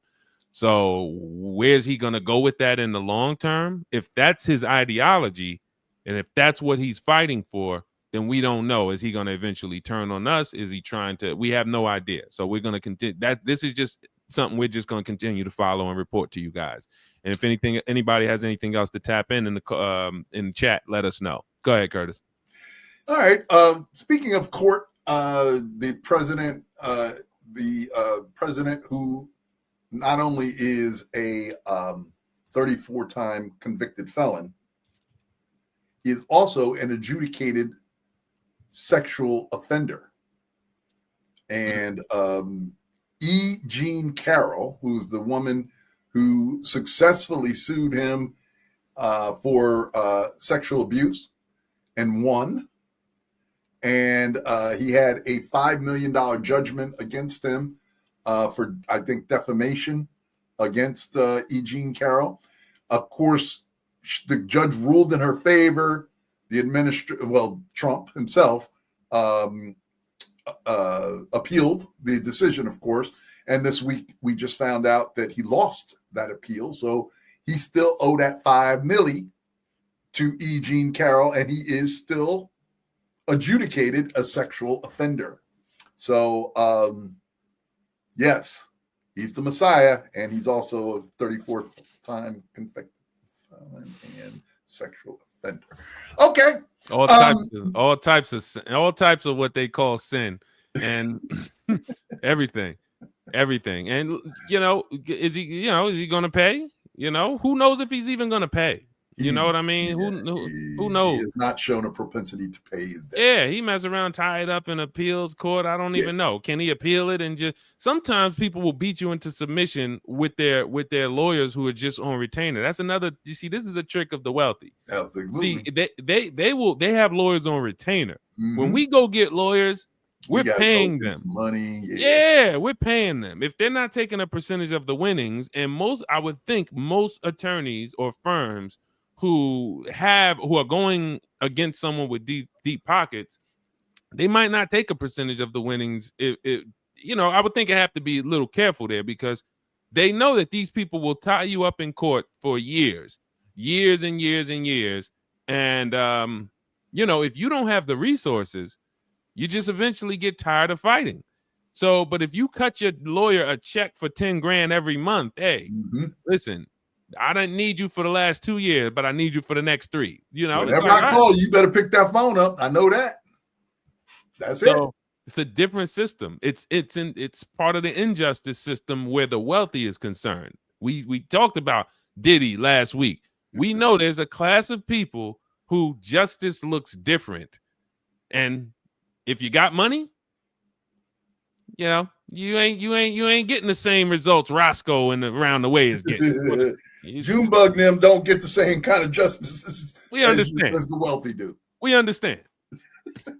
So apparently he has 90 days to appeal this latest setback to the Supreme Court. You can best believe that he's going to do that. That should be interesting to see if the Supreme Court actually upholds this verdict from New York State. Moving on. And real quick, Get Black With Me said many people have won court cases using birthright citizenship to justify their citizenship. Okay. But we got to pull that up. Yeah, we got to investigate that a little bit more. I'm not. Listen, tell us some good news. You get what I mean? If we can report how people are fighting and winning, please, we like that. We don't want to look like, you know, the big, you know, this side keeps winning. So yeah, we'll look into that. You see, I started a comment from Get Black With Me about the Liberian. We're gonna get to that. Oh, if we don't do nothing else, we are going to get to that. You know we are. Real quickly, though. Yep, go ahead. I think Benita or Anita mentioned that too. So we're certainly going to get to that. Go ahead. Trust me, we got it. We got it on here. Just got a bunch of stuff today, and we're making our way through. If you missed it last week, Elon Musk decided he wants to launch the American Party, a new third party. Of course, America has been predominantly from its origins a two-party system. Hasn't always been Democrat and Republican, but it's always been a two-party system. We have had some third parties that have, made some headway in certain and local elections and things like that. The Green Party has been around for years and things like that, but no real party has gotten any real traction to overcome the Democrat and Republican parties. We're starting to hear more and more of a clamor for this. The richest man in the world decided to just go out and start the American Party. Do you think people are going to just flock to the American Party? What do you think this means for our two-party system, Brother Deshaun? Yes, they are. He has 210 million followers. Mm-hmm. He's very well respected by many people. And right now he's seen as somebody who is against what MAGA's doing. Now, here's the thing. Scripture says he's coming back. Because follow me here. The scripture says there's two end time figures. One's the first, one's the second. Elon's the second. The second is the technology person. The second is the person that builds the chip that goes into your hands, goes into your foreheads.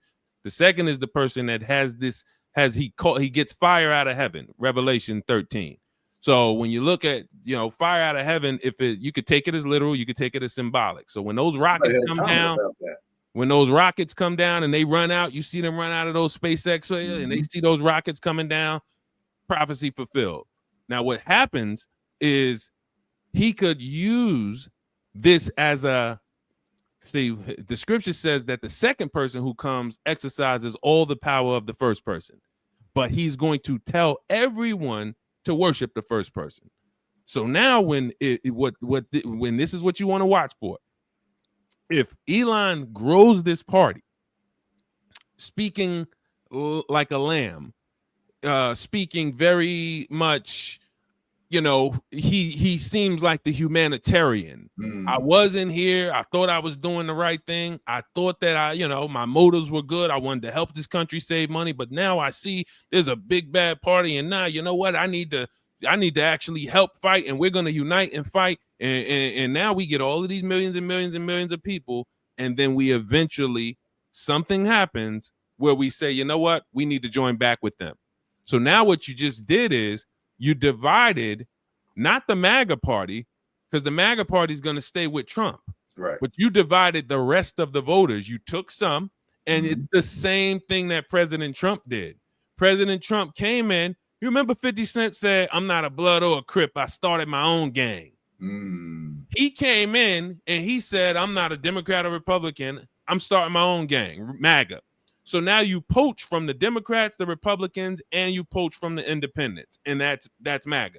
It's a combination of people who are unsatisfied with these three parties. Now you have Elon, who's now going to do the same thing if he keeps this going. He's going to pull Democrats. He's going to pull Republicans. He's going to pull independents. This guy's a moderate thinker. He's a brilliant businessman. And now you have two rebel parties that eventually will get back together. Horrific. Because what do we do here, Curtis? We've been doing this for the last 6 months. Let's just talk about what's the worst that could happen. And maybe we'll look 2 years from now and say, you know what, that didn't happen. Or maybe we'll look and say, you know what, we said the worst thing we thought that could happen. And look at this. And here it is. Here it is in front of us. Listen, well, we some of these things we just got to watch, right? There's no, we can make plans, and certainly we can plan to build and escape and get out of this country, but we just got to have to watch and see how these things play out.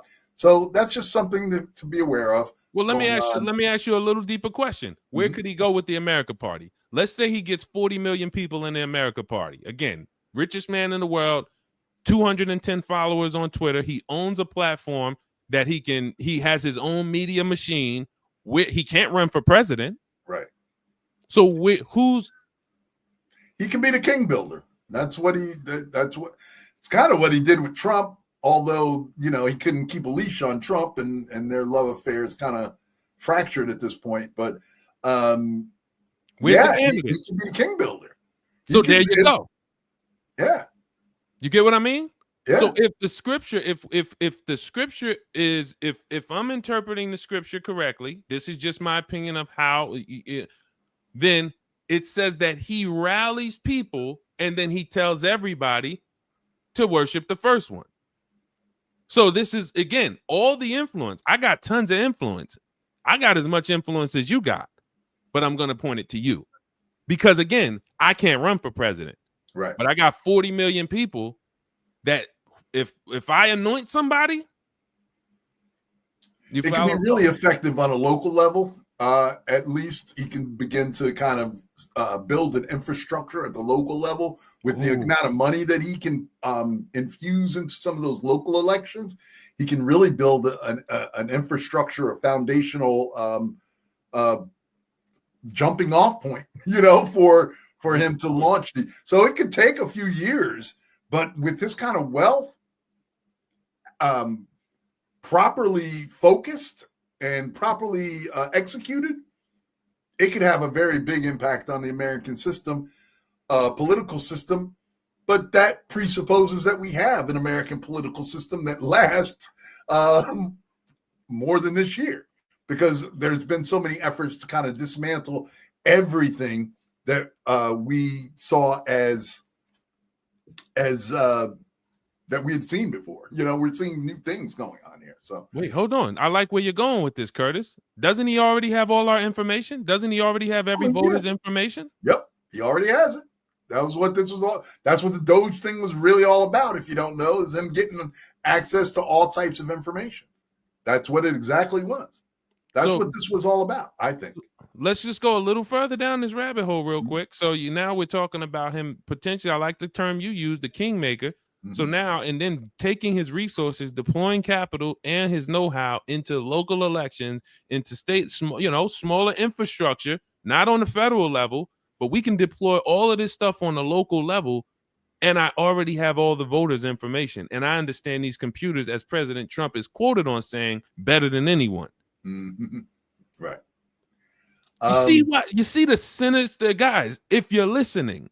If you're listening, do you see why we talk about a system that was rigged to begin with? The congressional the systems for America were rigged for the rich to begin with. The lobbies, the people who've been paying us in bed with all of these people, it wasn't set up to begin with to avoid corruption. But now we're looking at a dark, sinister aspect that we haven't seen. So again, what we're going to do is we're going to play this thing out for you. You remember July 11th, that Curtis and Deshaun played out a scenario that seemed horrific if they execute this thing. But what we do is we put this thing out and then we watch them. We watch him. Yep. And if we see what you just said, Curtis, of him using this America Party influence to actually build out infrastructure in the United States, we know if he takes that infrastructure and gives all that seeds, all that power back to Trump later, that's it. Game's over here. Good point. We'll have to wait and see. Yes, we will. As we will on a lot of these things. I like what you just said, Cyber Lady. That makings of a villain outcome is real on point. We're dealing with real villains. No empathy. Elon Musk said the fundamental flaw of Western society is empathy. These are not good people. I'm just going to put that out there. Let's see. Now I'm going to try and actually combine these next two because, well, we've talked, and when I'm preparing the show, I'll put in certain things that the president says. And now this is not me. This is not me saying this. This is what pundits are saying. People are putting out there. They're questioning the mental health of the president. His mental acuity, his cognitive function. Of course, he'll tell you everything is fine. I got the best cognitive rating of all time, much better than Biden. I know it's terrible impersonation, but you get the point.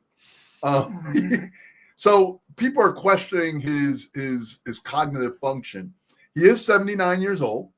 Not that in and of itself is an indicator of cognitive function, but let's just face it, as you get older, things kind of slow down a little bit and all that sort of thing. So we're starting to see this. People are questioning his cognitive function because they'll ask him one question and he'll go off on a tangent answering a completely different question. Now, there is a difference between a public relations person who are trained when you ask the question to not necessarily answer the question that they're asking, but to, kind of maneuver the question onto something you want to talk about. So there is that. That is a real thing. But are we seeing that this president is really lacking in cognitive function? I keep going back to that word because it seems as though he's being asked questions and he's not responding in a way that somebody with on top of their game, let's put it, would normally answer.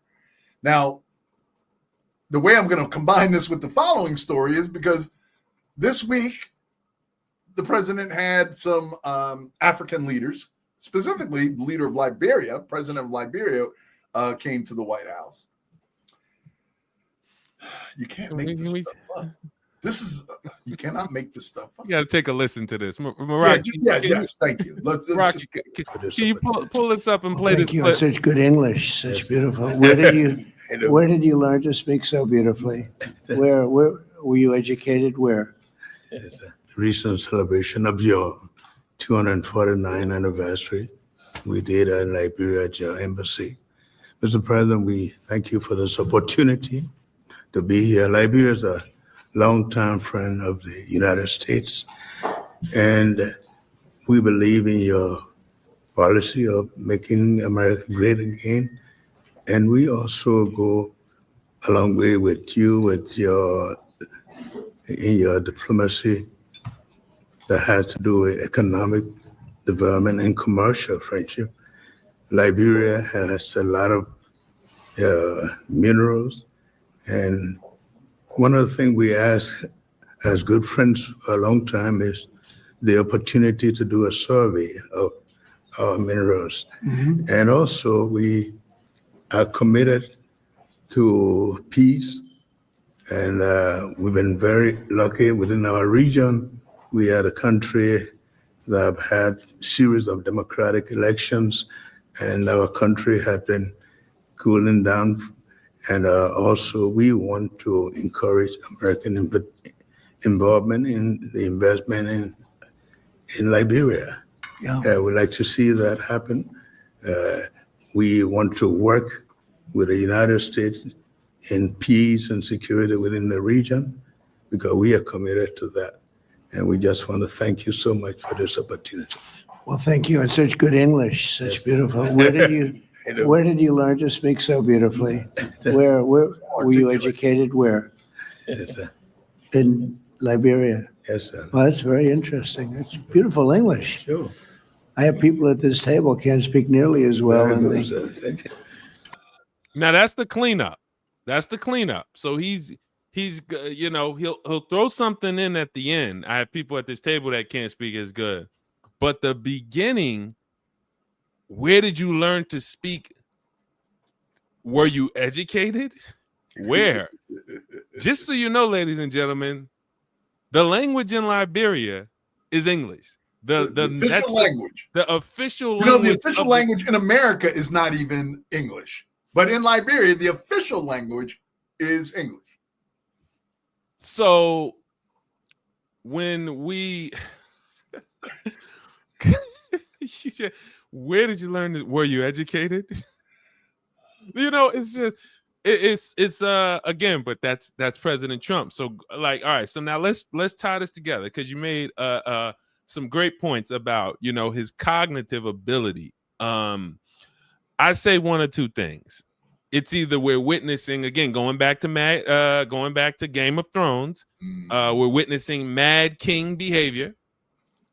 Some of you may know that if you haven't seen Game of Thrones, phenomenal series, and the Mad King was a huge part of it. Guy just loses his mind right in front. Powerful, loses his mind right in front of us. You saw that in the Bible too. Exactly. So this is not uncommon. Rome had several emperors in the Roman Empire, the early Roman Empire, who were crazy. Yep. And so, but you're on the throne.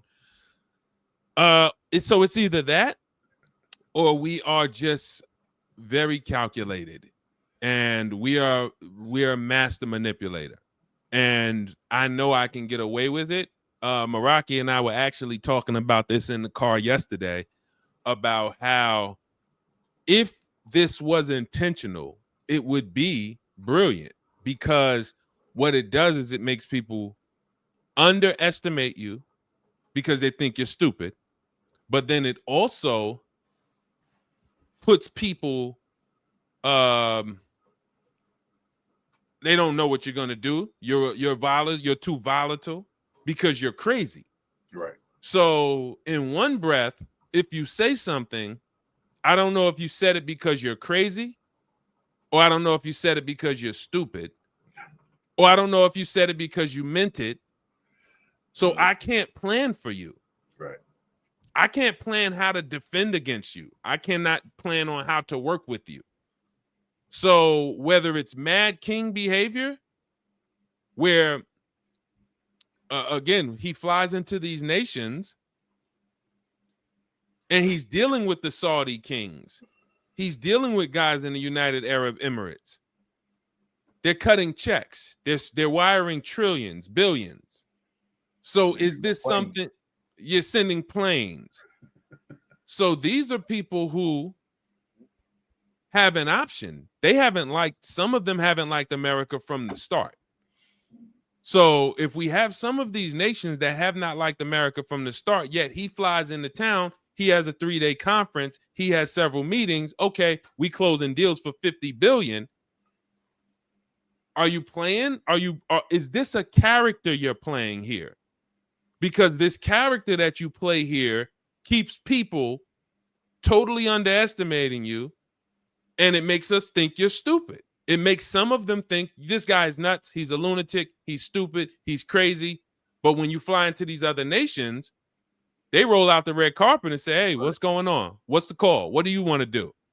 So I think, again, this is one of those things we're going to have to watch because he said he'll tell you, like you said, I take all my cognitive tests. I get better than Biden. I get better than everybody. He went to the Wharton School of Business, but again, this he's also a great entertainer.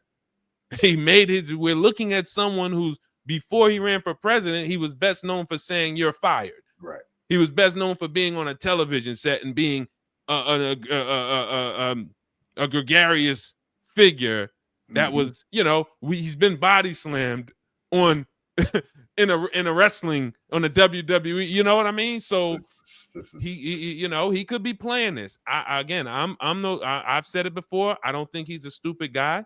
I think to outwit the whole United States justice system, to overtake the entire U.S. To basically be the one who rallies a group of people behind you because these Heritage Foundation people been looking for somebody for years. Right. If you guys watch that, and I'll end with this. If you watch that, what was that documentary, Curtis, you put me up on maybe 3-4 months ago? About the Heritage Foundation. It was about, was it Blind Faith? Was that Blind Faith or something? Bad Faith. Bad Faith. These Heritage people have been looking for a leader for years, trying to anoint a leader for years that they can push, and they didn't have the right person. And when he did these deals with them to make sure that they were going to be basically a Christian theocracy where they would have power, he stood up and he said, all right, I did what I got to do. Y'all owe me. That's basically what he said to them. Like, oh, you guys owe me a lot.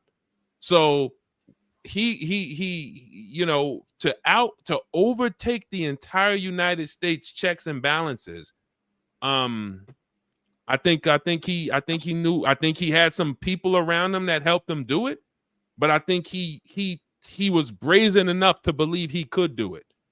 And I don't know. That's all I got. Well, you and I will have to disagree on his level of intelligence.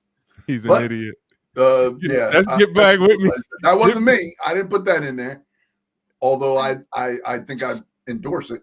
But anyway, let's read a couple before you pull up the next story. Hold on, let's read a couple because we got look. Get back with me. He's stupid. Get back. He's an idiot, and the American people are gullible. No, true. I can't disagree with you with it. A good percentage of people, we don't know how many, but there's a percentage of American people that are showing their gullibility. That's for sure. He doesn't know what the word obliterate means. He doesn't know what a lot of words mean. Get black with me. He's creating smoke screens as they are tanking the economy. Yeah, and he's getting rich. Don't forget that. And he's getting rich. That's a good point. Zero success apprentices. Well, I don't know about that because I think Randall Pinkett was the black guy that won The Apprentice, and he's gone on to do some things. So, and isn't Omarosa still around? I'm sorry?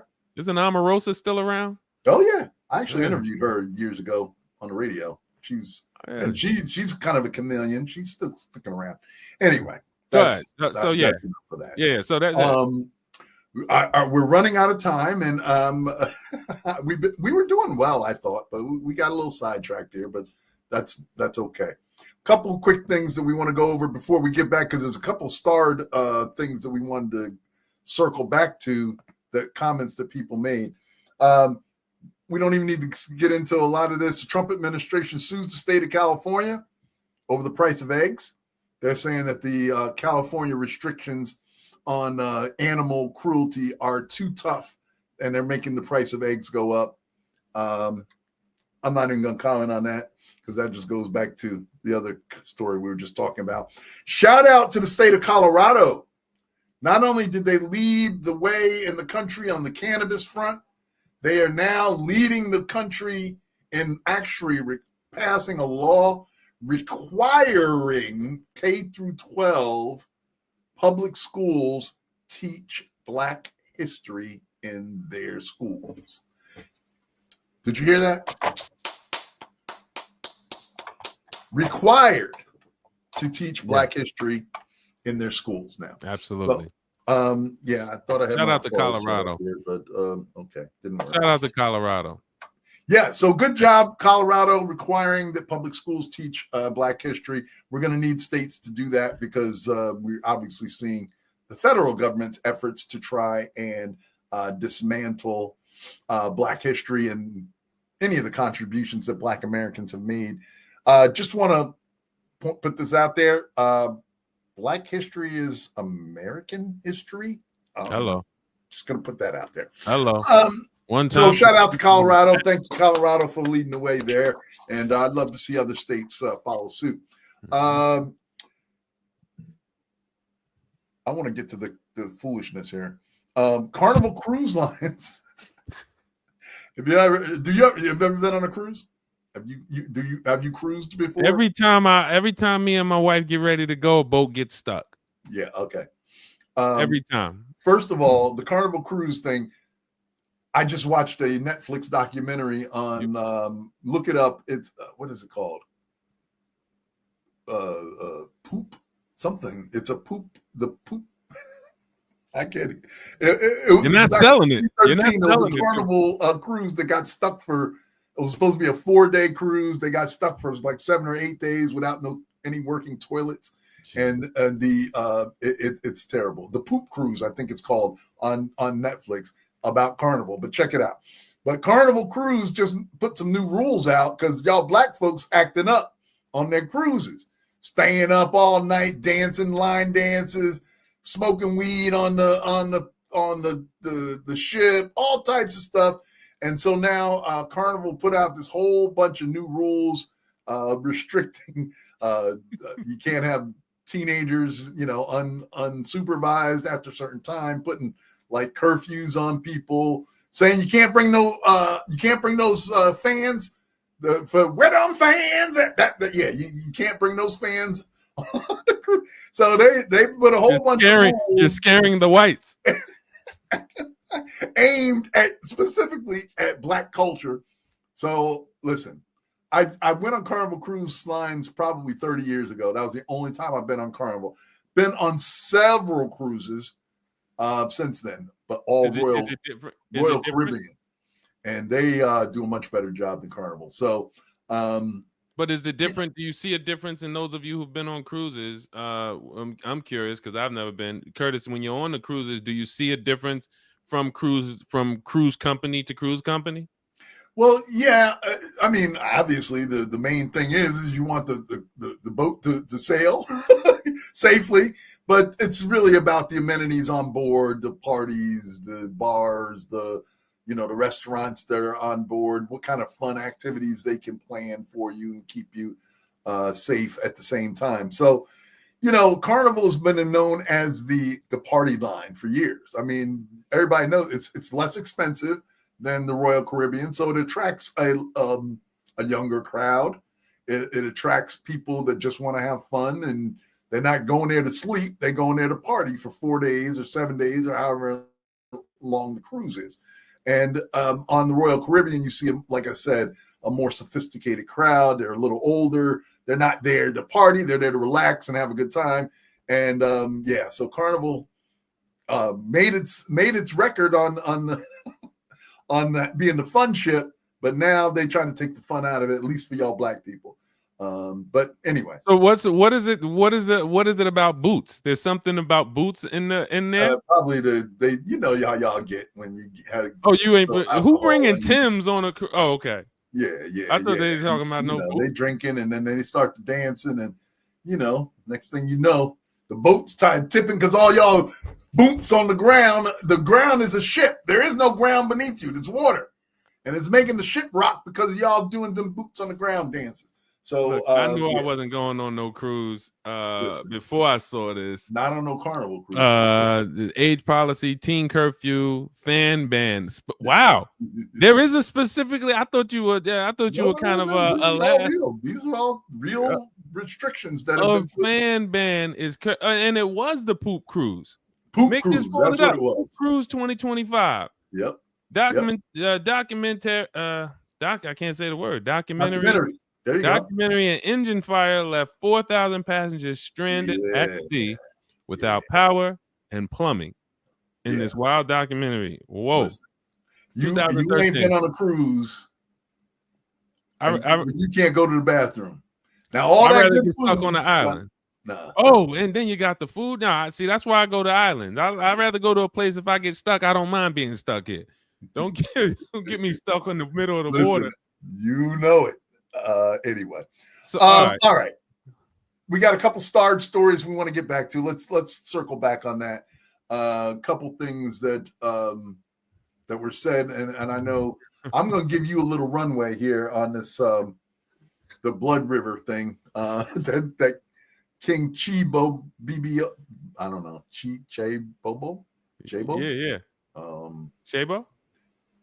Go ahead. I'm going to actually let you cook on this for a couple seconds. I got. Come on. Wait, hold on. I don't know if you guys go to TikTok, you can actually pull up a video of a guy. He's a kayaker, and he's in. I don't know if TikTok's not going to let us pull it up here, and I don't know if it's on YouTube. If we could pull it up, we'll play it in the background. If not, then you can pull it up. So he's in the Passaic River. Now, for those of you who don't know, we're here in New Jersey. Now, he's in the Passaic River, and he's kayaking. And as he comes into a specific section of the river, it literally turns red. Now, it turns red in a way that's pretty odd because it was kind of, as he comes in, you can see he comes from regular dirty water, because that's what the Passaic River is. He comes from regular, and it's one of the most polluted waters. Just for context, it is one of the most polluted waters in the country. But what was weird about this is when you watch the video, he walks over to a specific section, and it is clear. So he walks over to, he kayaks over to a specific section, and it's totally clear. And it's the weirdest thing when you're watching it because he can't understand it. He's like, the water right here is clear, but the water where I'm at is totally red. It was like, no, it wasn't like that water was kind of half red. And then this water over here was kind of all red. It was just like, so I'm like, look, the Passaic River is 20 minutes from me. So I get over there. Now, this apparently happened about a month ago. Now, the videos were posted to TikTok at the beginning of July, about 3-4 days ago, maybe 5 days ago. But as far as what I saw, the original video was posted early June. So I went down there yesterday, and it just was regular water. So I couldn't find anything about it being, I was exactly where he was. But I couldn't find anything about it being, I couldn't find anything online about it being cleaned up, about them reporting on it. It was just the weirdest thing. But if you see it, it's no doubt it'll creep you out. It could have been a dye spill. It could have been, for sure. It could have been some type of pollutant. But it didn't even look like there were any signs that the water was red. I don't know if they dropped something in the water, but whatever they dropped in the water, it definitely didn't clean it. It didn't. It wasn't like, you remember the OxyClean guy? What OxyClean? What's this? No, whatever they dropped in the water. Oh, Meraki got it. Now look at this, guys. Look at this. This is that water is blood red. Red. Right on the edge here, you can see a defined line between the red and the water that's inside that sewer. Pause it right there. No, I don't even know if you can pause it, Marak. But if you notice, he said you can see a fine line, and if you saw behind that line, the water was totally clear. Right. So there was not even like I said, it wasn't like the water he's in is blood red, and then the water behind the line was totally like a mixture of red. It was like clear water over there. So strangest thing I've ever seen as far as a water. And again, he's just, pull it up for yourself. But some strange things happening here. But I agree with you, brother. Let me pull up his name again. King Chebo. I don't know what to make of it. Like I said, I was down there yesterday. Regular dirty water, exactly where he was just now. Regular. I even crawled over the barrier because I'm like, I got to, I had to tell somebody behind, hey, I'm not jumping, because this looks weird. But I gotta see closely. This water looks like there's no evidence of it being red, no evidence of it being cleansed at all. I don't know what to make of it. Listen, this is New Jersey. This is New Jersey. We live in, and although it is a dense state, a beautiful state in a lot of ways, it is also a lot of toxic waste that goes into our waters. We got those Superfund sites here. So, who knows? We're looking for signs and things like that. But, you have to also, you can't discount the human portion of what we've been doing that could have caused some of this. So we're watching very clearly, we want to see. But I guess we can't put everything on sure prophecy at this point. So, now, if y'all start seeing bodies of water pop up red all around the country, that's a whole different story. That's going to be a different That's story. a whole different story. But thank God we were close enough to investigate that particular instance. So, yes. So, and Anita made a point here that from earlier. You ever watched the show 24? She said, if you ever watched the greatest show ever, 24, it was a great show. I'm just going to put that out there before like Game of Thrones and those sort of shows. But great show. The producers knew something. There was an episode where the world's biggest billionaires met secretly. What's going on now? Watch that episode. I will go back and watch that because I love the show. First of all, they had the forethought even before Obama to have a black president in 24. So that's what attracted me to it. But that and Jack Bauer. Anyway, yeah. So sometimes fiction does real life mimics fiction, or maybe it's vice versa. We pretty much got through all of our stories today. I will say one other thing before we wrap it up here. You talked about at the beginning of the show that click to cancel stuff, where you getting your subscriptions, like you were talking about Netflix. There was a ruling that was supposedly making it so that companies had to tell you when you're reing up a subscription so that they weren't automatically recharging you.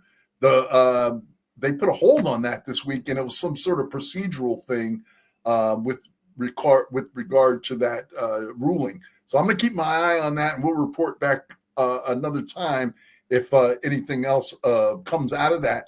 But there was a kind of a procedural block of that ruling that said that companies had to tell you when your subscription renewal was coming up and that sort of thing.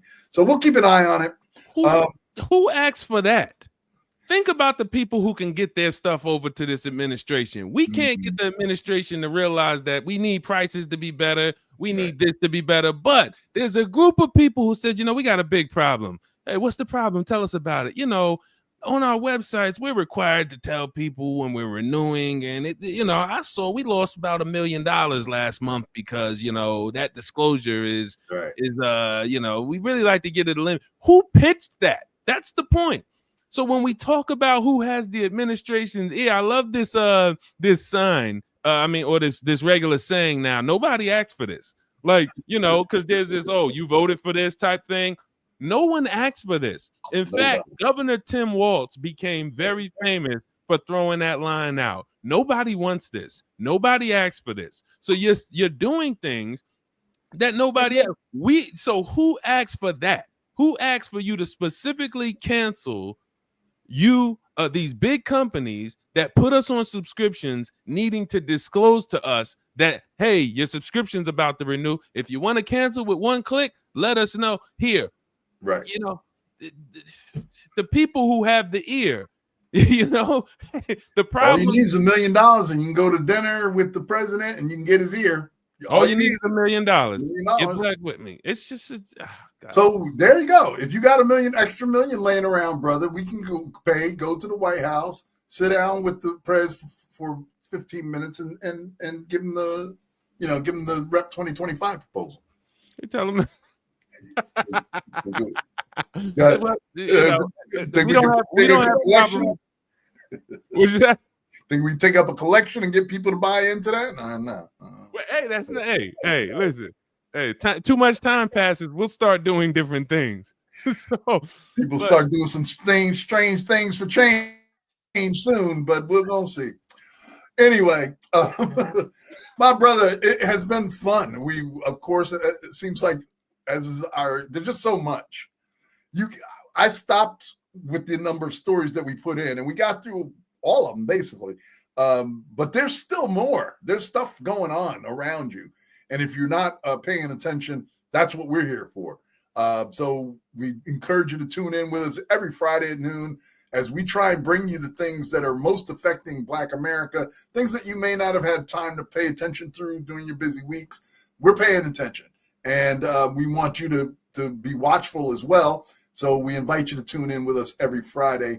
My brother, great job to the team.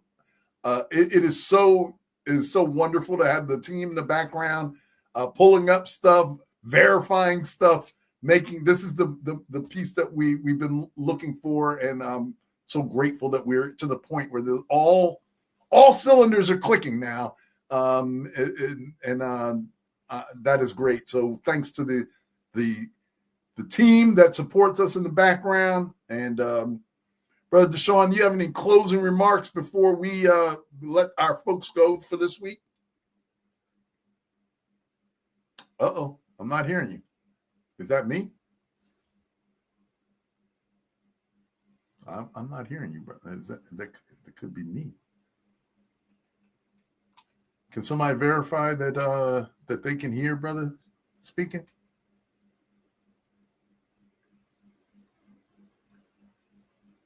All right, I'm not hearing you, and I'm not seeing anybody responding that they can hear you.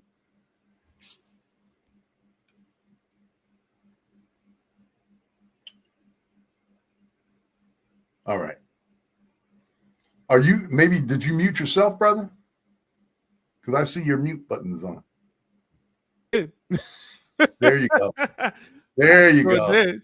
All right, thanks, guys. The devil's a liar. Right. Sometimes it's our fault. He like, wait, hold on, you blaming me? That brother pressed the mute button.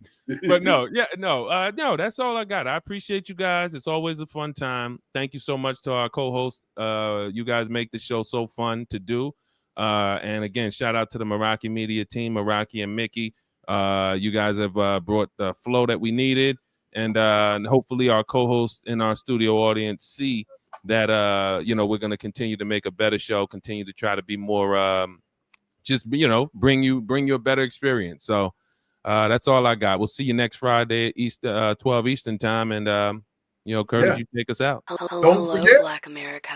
Every Friday at 12, we'll be here keeping you up to date on what's going on in our news and history and what's happening. So join us next Friday, 12 noon on This Week in Black America. Hello, Black America.